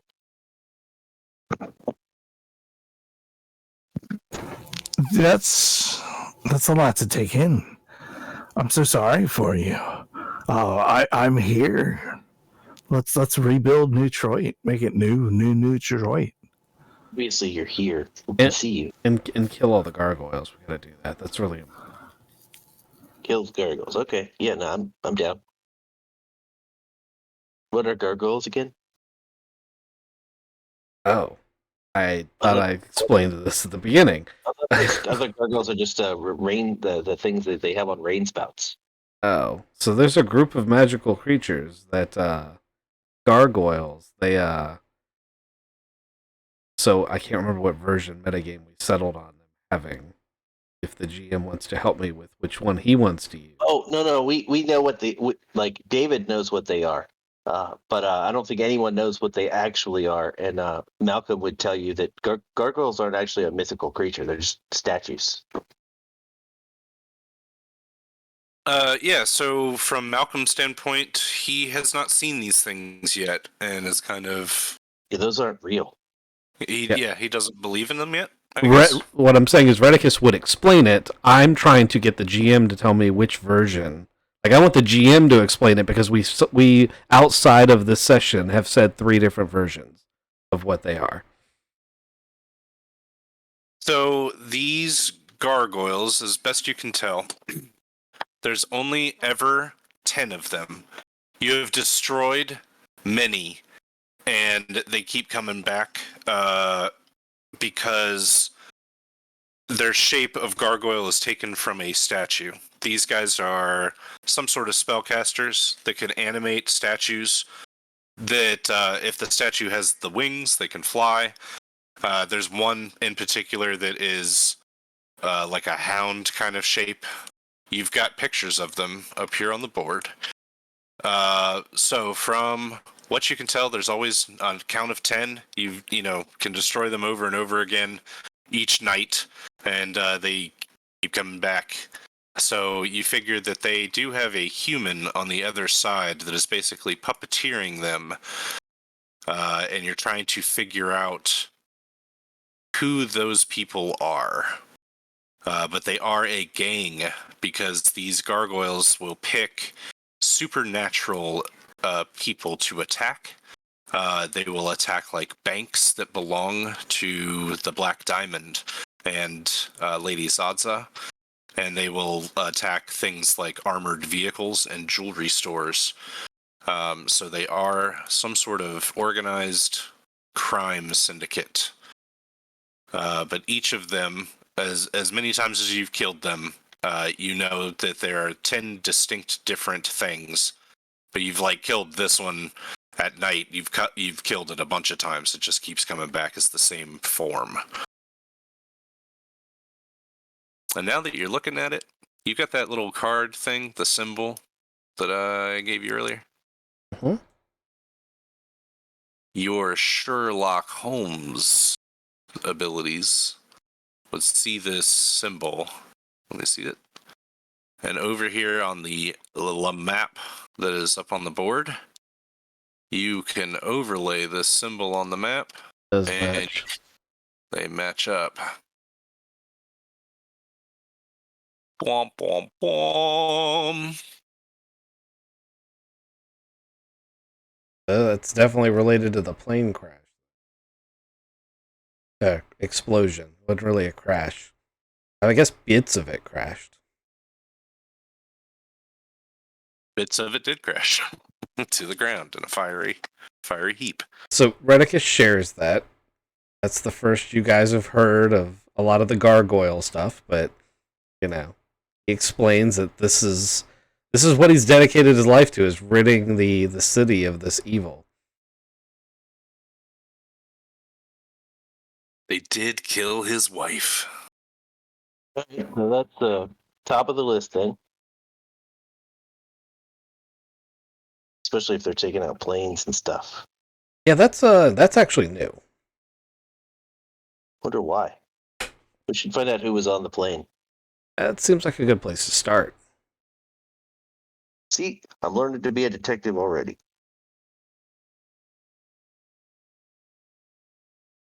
How would you like to go about that? I'm going to ask Granicus how we'd go about doing that. Well, we'll call up our friends at the police department and ask them to provide us with the manifest that they've undoubtedly pulled from the plane. Yeah, that's what I thought. Juanita Sanchez. And she didn't get promoted? Oh, she's police chief now? Police chief, that's what I thought. Nepotism. Well, not nepotism, but you know what I mean. That's failing upward. Failing upward. Police Chief Juanita Sanchez. You call her, and she is actively working on the case because it's a terrorist case. She's already got the information for you, and she will send it over. Unfortunately, it was 74 names that you will look over, and nothing jumps out at you as a super fake name like Stephen Gargoyle or anything like that. You can, let's see. You can narrow it down, though, if you give me a roll. Give me an intelligence check for an investigation, and I will help you out with this clue, which I think you would definitely get if you get some time to think about it. Okay. Well, that's easy to do. I have all the special abilities, and they give me pluses, which I'm going to need because that was a magic roll. But it still comes out to be a +6. Excellent. Okay, so you take the passenger manifest, and the first thing that you do is you kick out all the women names, because you know that the gargoyles are probably male, and they are probably, the way that they have hit things, you've built like a psychiatric profile for these guys. And they have targeted things like banks and armored cars, jewelry stores, and things like that for the quick cash. That kind of organized crime is mostly male, so you're going to go ahead and kick the female names off. You will also kick the old and the enfeeble off of your list, and it leaves you with 13. And of those 13, only one bought their ticket today. They bought their ticket 30 minutes before the flight happened, and his name was Kevin. And he lived in Lowtown, New Detroit. He paid cash for his ticket. So, you want his address? You want to check him out? Sure do. All right. It's really close on your map to this dot right here. Can you see the one I'm pinging on the chalkboard?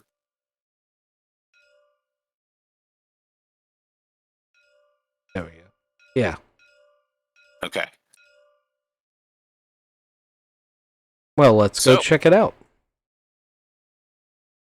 Do you guys take another Adderall coffee potion? I wasn't drinking. Oh, okay. I thought you guys were drinking at the Nine Ropes. No. I do not. I drink constantly. You drink constantly? Yeah, I have a horn. I'm going to offer to take the Trinity Solutions van instead this time, though, in case someone wants to ride. Yeah, all right. I take my keg with me. Drinking and riding. Yeah. All right. Thomas, are you riding in the van? Are you riding separately? I'll ride with them. All right. I figure it's close to 9 o'clock, 10 o'clock, somewhere around in there at night, when the Trinity Solutions van pulls up on the Lowtown block. It's right across the river from the Elysium.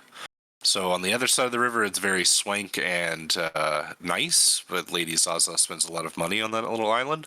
And across the canal is Lowtown. And you guys are hitting the Lowtown block. You guys have been here a couple times. The abandoned mall, the Mallers Turf, was around here. And Purgatory Strip Club was right up the road. So you guys pull up to Lowtown. And give me some rolls. Give me some investigative rolls or some looking around rolls. Luck roll. Be something.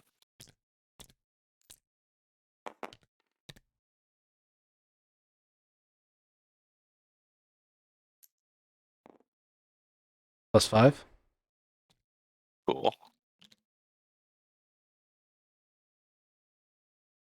What is it looking around? Is that focus? Yeah, I would say focus or an intelligence if you're looking for something specific.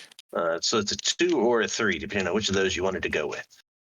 Okay, I'll take your higher. 3. So we got a 5 and a 3. I got a 5 on focus. I'm just making sure nothing moves, nothing sneaks up on us. A 5, a 5, and a 3. I've been Okay. drinking, so I am super focused. Good deal. Before you get out of the car, all of you guys are super focused. And your eyes are searching around because you know this to be a gargoyle hotspot, Redicus. And you kind of know their MO. And at nighttime, which it's now nighttime for you, it gets pretty dangerous.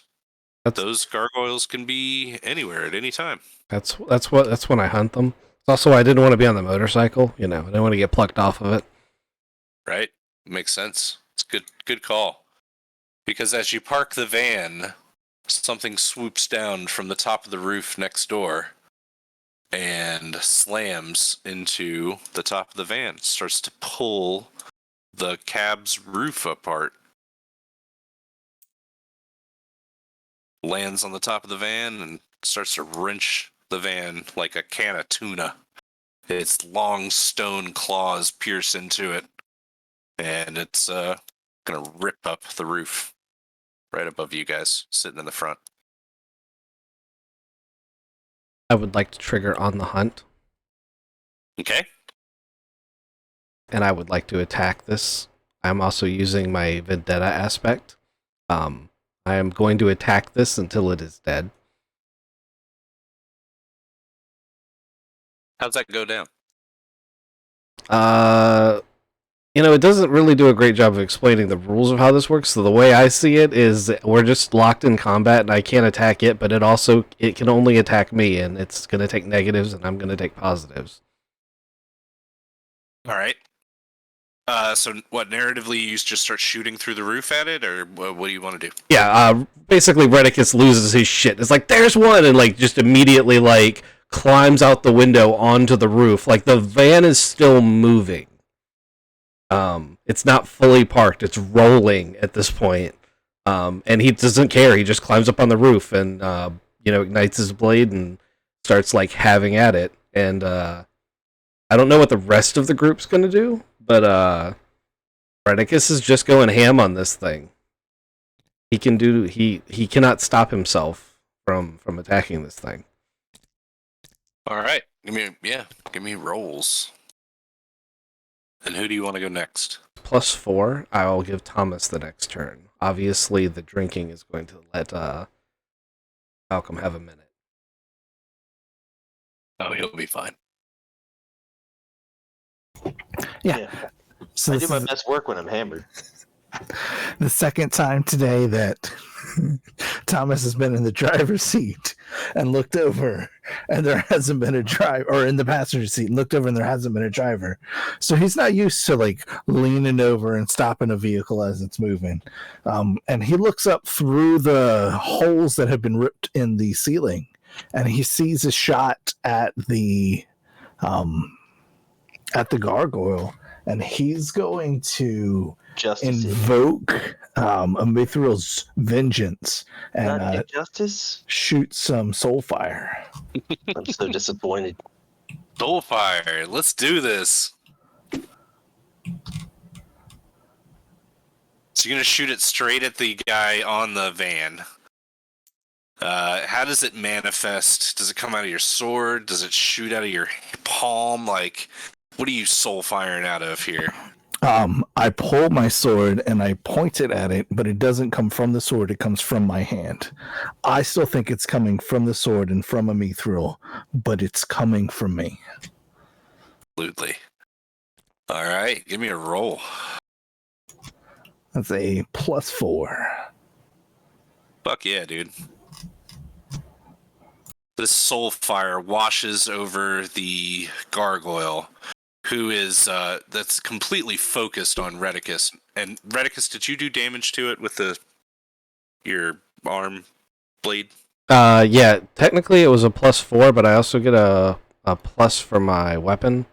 We didn't talk about it, but I assumed it was a +2, since that seems to be a standard boost for an item. Okay. So that would make it +6 total.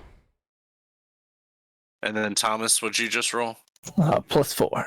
Oh yeah, that's enough. Okay, so this flapping stony statue. I mean, it's an animated statue and it's got glowing red eyes. Between the two of you, it just crumbles into little gray pebbles and just bursts from the attacks that you guys inflict on it. So it just rains rocks down on top of Thomas, because Thomas has, the ceiling's open, so it's just a mouthful of dust and Pea gravel. Gravel, yeah. But it's dead, and the Trinity Solutions van stops rocking for a second, and then you hear well, it's kind of like a gravelly screech out in the night. And Redicus has heard it before. It's the sound of the gargoyles. There's more incoming. More are coming. Victor seems to relish it. Like he's anticipating it not with fear, but with almost glee. Malcolm, you're looking out and you see one of them. It's a silhouette, a dark black spot in the sky where there's no stars behind it. And then you see the wings expand outward 12, 15 feet. Yeah, so I'm going to finish my beer. I'm going to point my hammer at it, and then I'm going to pull lightning to the hammer. Okay.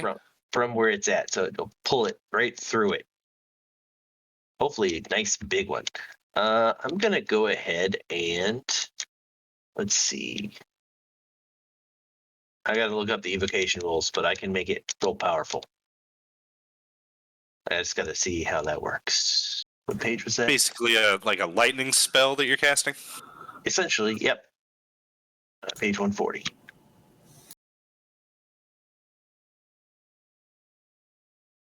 Give me just a second. Yep.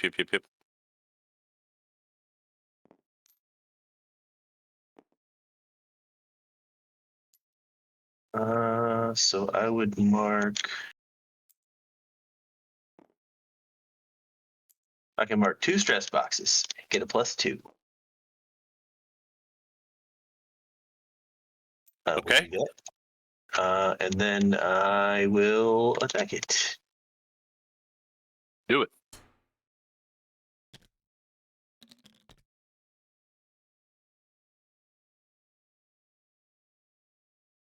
I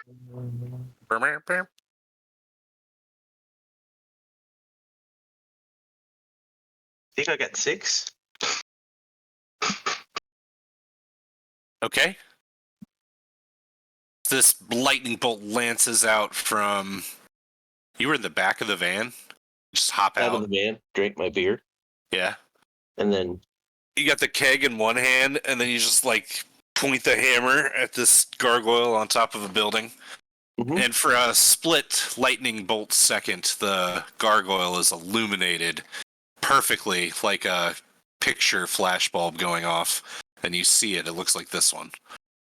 And then lightning just fucking blows it apart in a big thunderclap. Oh, you know what? No, it doesn't blow it apart. It just blows a massive fucking chunk off the side of it. It ain't dead that yet, though.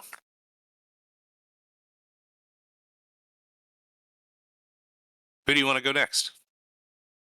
who's left? Has Thomas gone this round? Yeah, I soul fired a thing and killed it. Right. Yeah. Okay. It's baddie NPCs around. Good.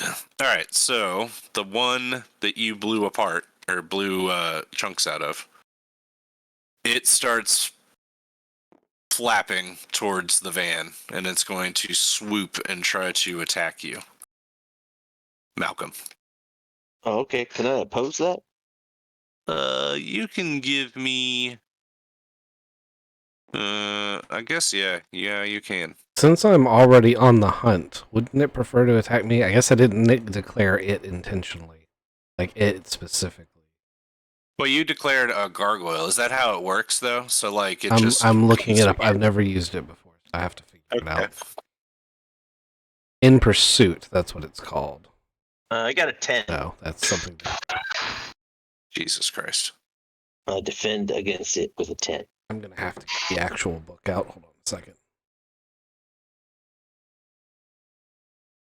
Start the music. All right. Can I create an advantage with that? It's going to have to roll first, but yeah, you're probably going to succeed with style. These gargoyles are no schlubs, though. Let me roll his shit real quick and we'll find this out. while he's looking this up. He got a 4. You got a 10. That's a shift of 6, so that's a fantastic. So yeah, you succeed with style. And you avoid the attack. I would like to ground it. Essentially, it comes swooping in, and I pirouette and just use the hammer to plant it into the ground. All right, this happens. It is grounded. I'm going to put that as an aspect on this thing. It will not be able to take back off. I have to call it specifically, and you should know as the GM that anything other than it that attacks me gets 2 boosts. Anything other than gargoyles. Anything other than whatever I mark, when I mark something like that, I'm vulnerable to everything else. Yeah, they get 2 boosts. Okay. You mark the other one, right? I'm going to as soon as I have an action to take, but I have to do them specifically. Okay. I can only do them one at a time, unfortunately. I mean, that's better than like only being able to mark certain things. So, who do you want to go next?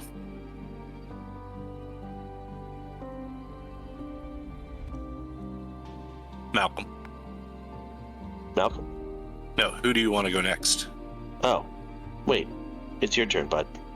I just defended myself. You have to pick who goes next. Is that where we are in the turn order? Yeah. You made the bad guy go. You made him attack Malcolm. I looked up something in the book. It should be top of the round. All right, except that there's another gargoyle, and he's going to attack, and he's going to come after Redicus. So, Redicus, you need to defend yourself. You are outside the truck, right? I'm standing on the roof of the truck. Excellent. So it's going to come right at you. Can I mark it as a defensive action? Because that will make it take negatives. So it gives me a +4 on attacking it. And I think it gives it a setback. It's really complicated. So yeah, as a reaction, I'll let you mark it because it seems like that's a free thing to do. It's coming at you. You see its red eyes gleam out of the darkness as it.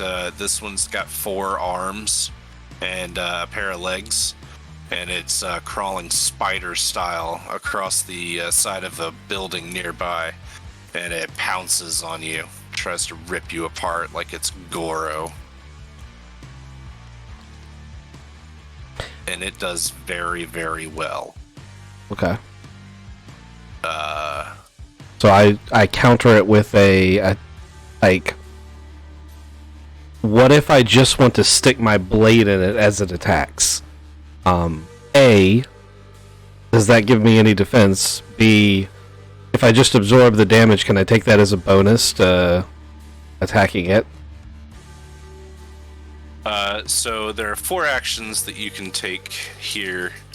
It is attacking, so you can try to defend yourself. Mm-hmm. You can try to create an advantage, or you can try to overcome it. I think that's how this works. I'm going to try to overcome it. I've got a lot going for me.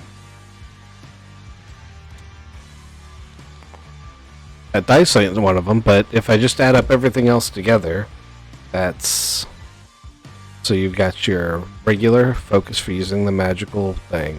I've got my on the hunt, which is a +4. Those two together are 7. I got a 9. So I think I've got 2 more. Hold on. Did I include the blade? So 4 and 3 are 7. And then 2 more is 9. That matches us. I think I get 2 from the blade.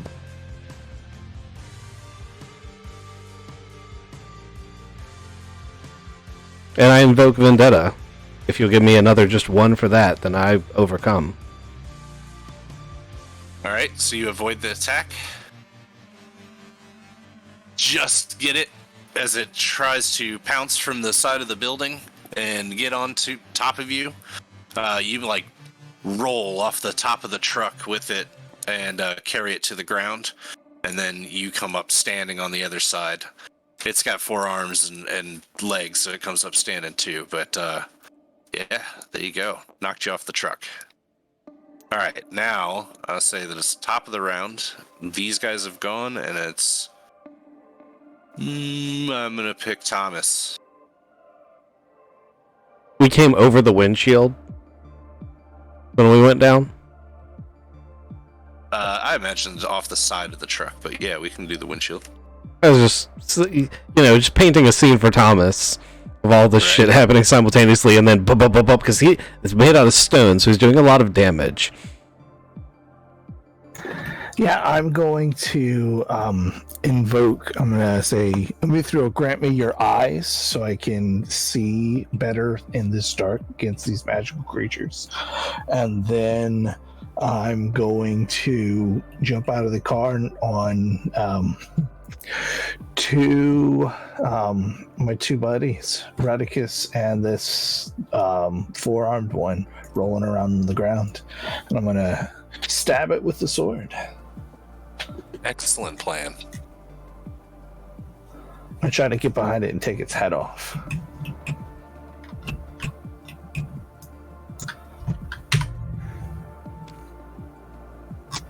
I got a +4. All right, sweet. I'm just going to do that straight damage to it because it's so focused on Redicus. So he takes 4. Are these the same scale as us, by the way?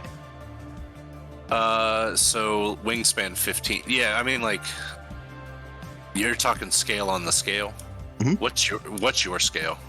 We're otherworldly, but when I use the hammer, it matches. Hold on one second, because I'm looking at the legendary thing.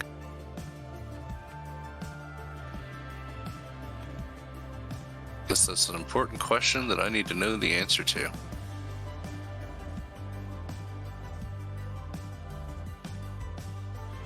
It doesn't match. It lowers it to mine if it's higher.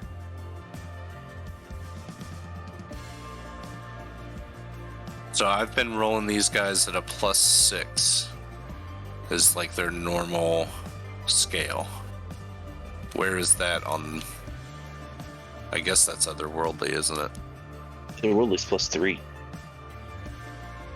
Oh.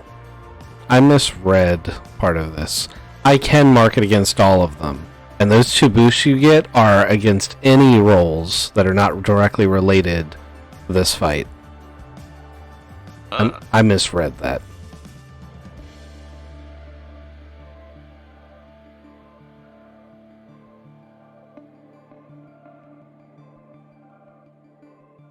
So I'm telling you this 6 is like the fantastic. Mm-hmm. I don't know where they are on the scale. They're otherworldly on the scale. They're not legendary or anything. That's fine. I'll figure that out more.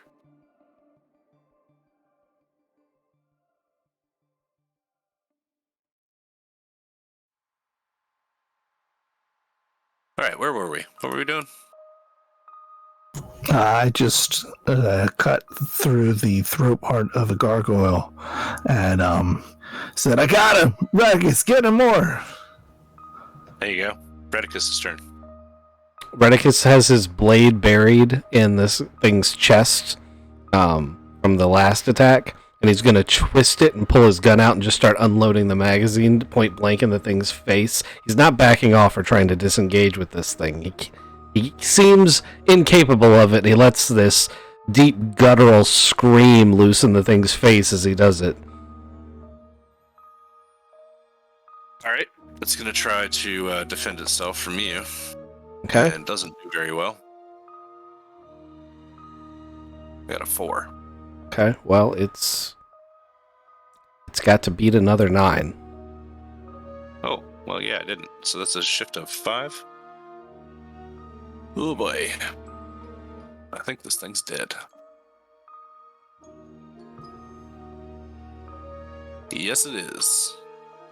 So it crumbles into dust and spews dust everywhere as it dies. Crumbles into gravel. Excellent. There's a roar over here with Malcolm. Who do you want to go next? It sounds like Malcolm is the next up. Yeah. So Malcolm is going to check a box of divine power to get stronger. And I'm going to hit it with a hammer. It's good. grounded. So I feel like it should give me an advantage. So you can use an invoke. You can invoke that aspect of grounded, and it gives you a +2 if you want to tee off on this thing. Yeah. Sounds good. That's how invokes work.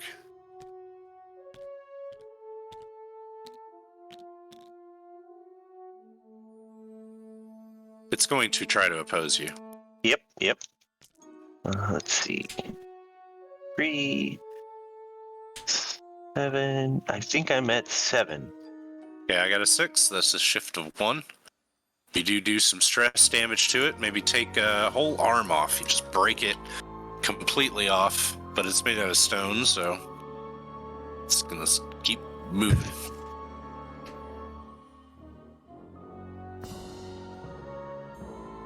Who do you want to go next? I think it's the gargoyle's turn. All right. So one arm here, one arm, no wings, is going to come at you, and I think it's going to just try to bite you with its big stony beak. Yeah, I'm going to oppose that. You can try. Fuck these rolls. God damn it. So I got a 6. 7. Awesome. So that doesn't work.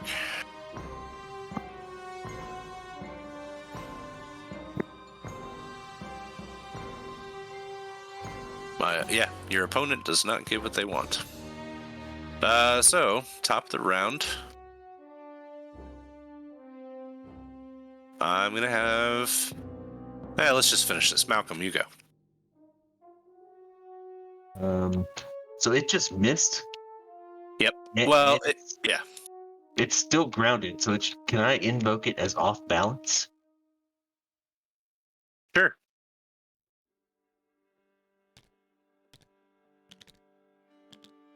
Alright. 10. Alright. It's gonna take most of that. And just shatter. You break its head off. And while you just pound this thing into rubble. As it shatters, I would like to turn on my sight and see if I can see the connection and where the connection goes to when it breaks. Interesting. Okay, so you turn your sight on, and Thomas would have seen this too. Let me do this real quick. For a split second, you see this kid. Not a kid, he's in his 20s. He's emo. You see like a ghost image of him inside of the gargoyle's body. You see this kid in his fear and his terror that he just got beaten, his anger at the situation where he just got beaten. And this kid, you see into his eyes as the connection breaks. He is sitting in his kitchen inside of a copper circle that is like copper wire laid out on the ground. And he's in this circle chanting. You see this image as this gargoyle poofs into dust. Thomas, you would have seen a kid, not that kid, but a different kid. Let me pull him up. As you look into the guy that you killed, the other gargoyle. Not this gargoyle, but this kid that I'm about to pull up. I don't know if it really matters to you, but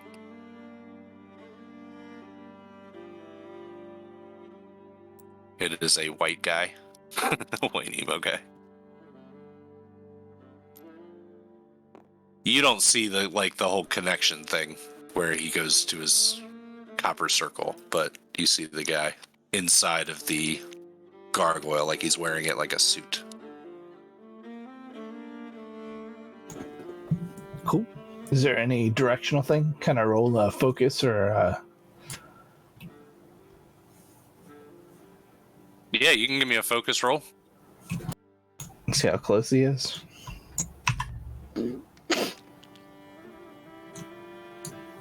It's a +4. That's a +2. No, +2 or +4? It's a +4. No, it's a +2. I thought I had a plus minus. It's 2 minuses. Gotcha. Okay.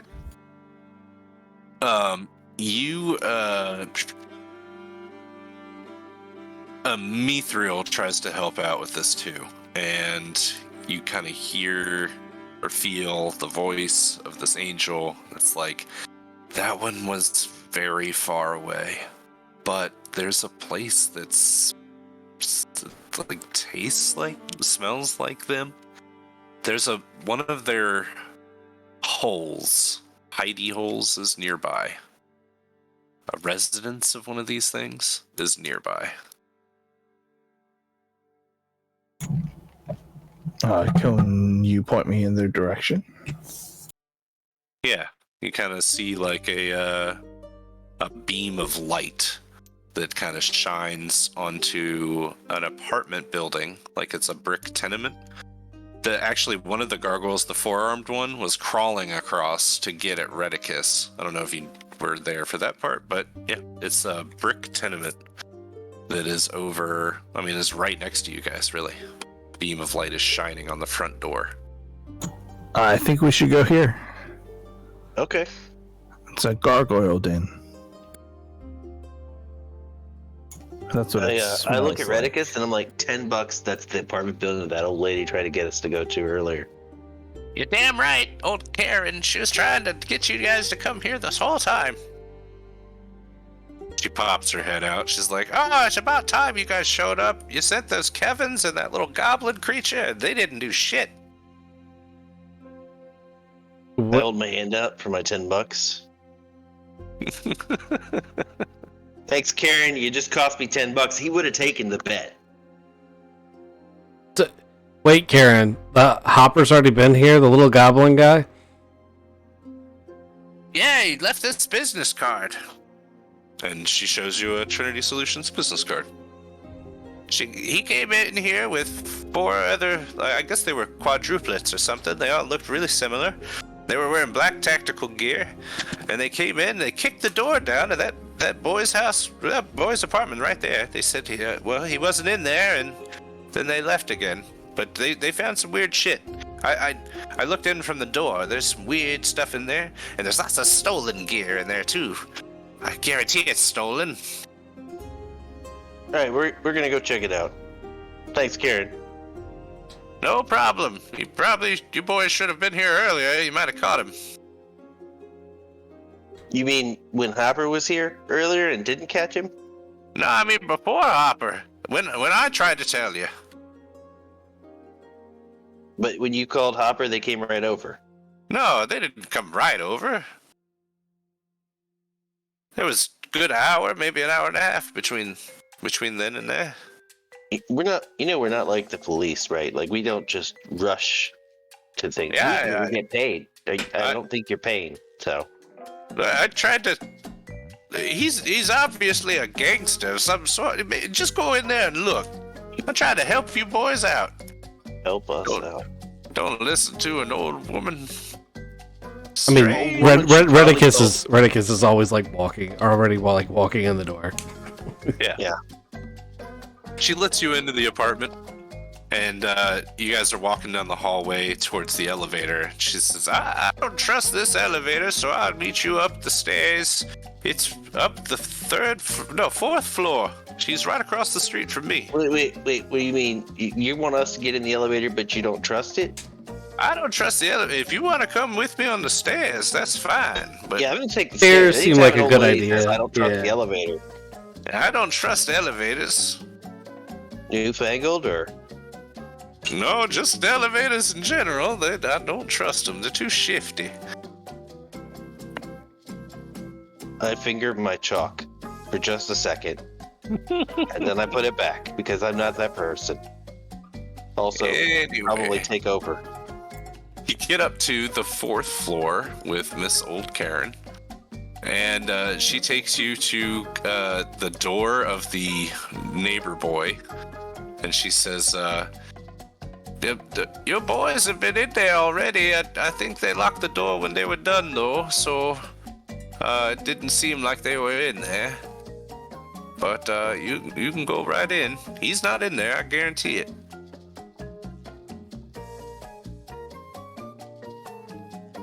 All right, let's go in.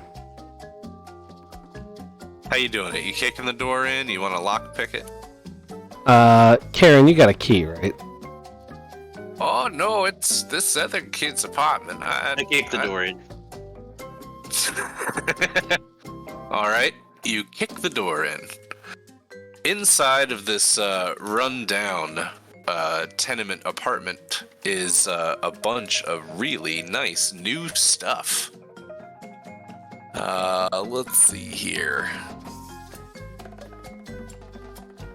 It's a rundown place. It's filled with trash and dirty dishes and lots of new and expensive stuff. The whole place is in disarray, like someone's come through here looking for something earlier.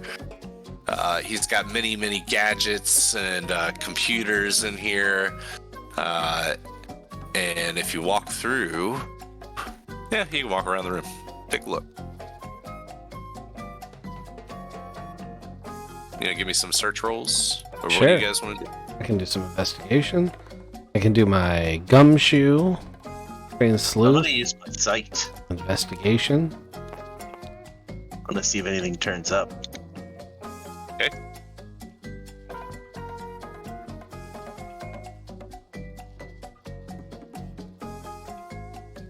Mine's a +6 after everything. Awesome. Doing the old school detective thing. Like it. I'm gonna sit down at the computers. I've been messing with computers for the last couple of years. See if I can find anything cool there. All right. So let me take you through this apartment. You guys come in through this front door, and Karen is out in the apartment hallway in the building proper. She's just, hey, you guys be careful in there. He was into some weird stuff. Oh, we closed the door in her face. Oh, okay. That's fine then. As well as we can, since somebody kicked it in. It Yeah, still right. closes. If you kick it back shut, it's the same thing. There's Malcolm. Where's Thomas? There he is. I see him. Okay. I got you over here on this blackboard. So, when you walk in, there's this hallway. Immediately in the hallway to the right is a door that goes into a bedroom. You pop that door open, and it's like set up like a computer room. Where this guy's got like a gaming station and a play box and a bunch of computers with multiple monitors, and it's set up like a gaming room. So, sounds like, Thomas, you want to go plop yourself in front of this computer and start checking things out. Malcolm, you get further into the apartment, and this is where, like, this is the kitchen area. And there's like this little dining room area, and then he's got his living room set up over here with a couch that's like a L-shaped couch looking at a big TV. There's just fast food garbage all over the place, and you start looking around for magical stuff. You turn your sight on, and here in the kitchen there's this copper circle that has been bolted into the laminate floor, the cheap plastic flooring in the kitchen. But that's all that lights up. All right, well, I'm going to destroy that. Okay, so you can see that it's been screwed in with like little picture hooks. So you could tear it up with your hands, really, if you wanted to. Just pull up all those. You could grab the copper wire, put your fingers underneath it, and yank, and basically pull it up. Mm-hmm. Okay. Crumple it into a ball and throw it in the trash. That's what you're working on. Victor, I might what are even you throw it in the toilet, plug his toilet up. You're gumshoeing it about, Victor? Yeah, I got a +6. Excellent. Okay. So you're looking through, and god damn, there's a lot of evidence in here. This place is a showman's history of things that have been stolen by the gargoyles. You find things from the armored car that was hit 2 years ago. You find like gold bricks that were in a bank robbery that they did 6 months ago. You find little bits and clues about the other members of this group. You find names. You find a picture. This picture frame is on the floor in the living room next to the L-shaped sectional couch. Sorry, I keep moving it. It is of 10 kids, basically. They all seem to be in their late teens, early 20s, maybe 16, 17 years old. The photo seems to be taken a couple years ago, but it looks like there's 10 of them. One of them is cut off of the picture, but there are 10 boys there. And they all seem like weird Neutroid kids. The date of the picture is from 6 years ago.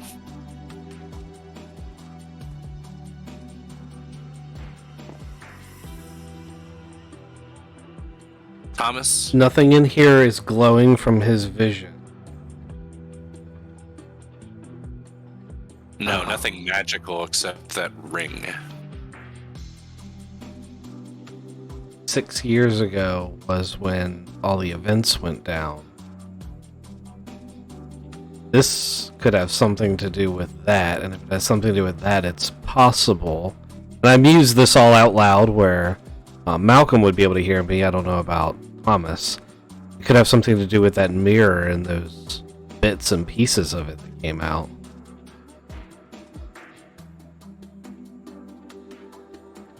Mm-hmm. 100%. That's probably how many? Wait, how many are in the picture? 10. Same number many as the gargoyles gargoyle. are There are 10. All right. Well, now we have their identities. So we just got to find their names. There's a computer in here. Yeah, Thomas is working on it. Thomas got a +6. Yeah. All right, Thomas. This guy's name was Kevin. His name was Kevin Grady, and it was kevin.grady@gmail.com. Totally simple email. He actually didn't have a password, and to his computer, and then everything is saved on a password saver program, so it's super easy to get into. You find all of his shit. His last search was for a Neutroid International Airport plane ticket to Boulder, Colorado. He bought it this afternoon. His second to last Google search was, when is the sunset tonight? And he made sure that his ticket was purchased before the sun could set. Also seems like Boulder flight from Neutroid International Airport was the one that was bombed. Guys, I think I found the terrorist that blew up that plane. Yeah, makes sense. Let's see. So he was here, he did his thing, and now he's on the run. Or exploded in an airplane. That's I mean, why. that would've- That's why I don't think it makes sense. That would have killed him. That's why. That would have been his arm. Oh.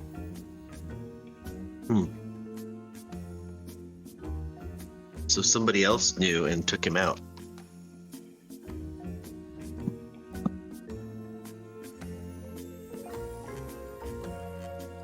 That's one possibility.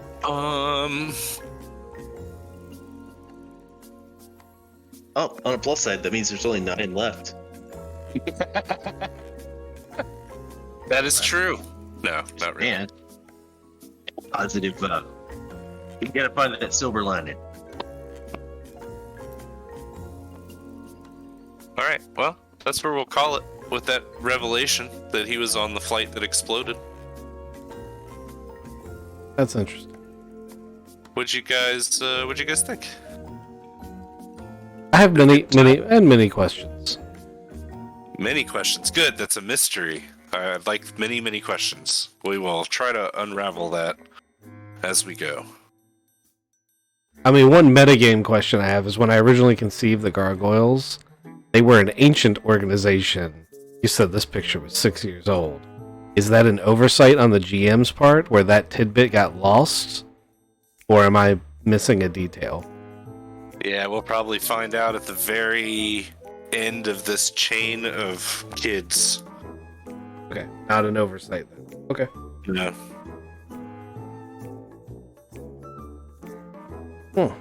Alrighty, well I'm gonna call the stream there. Yeah.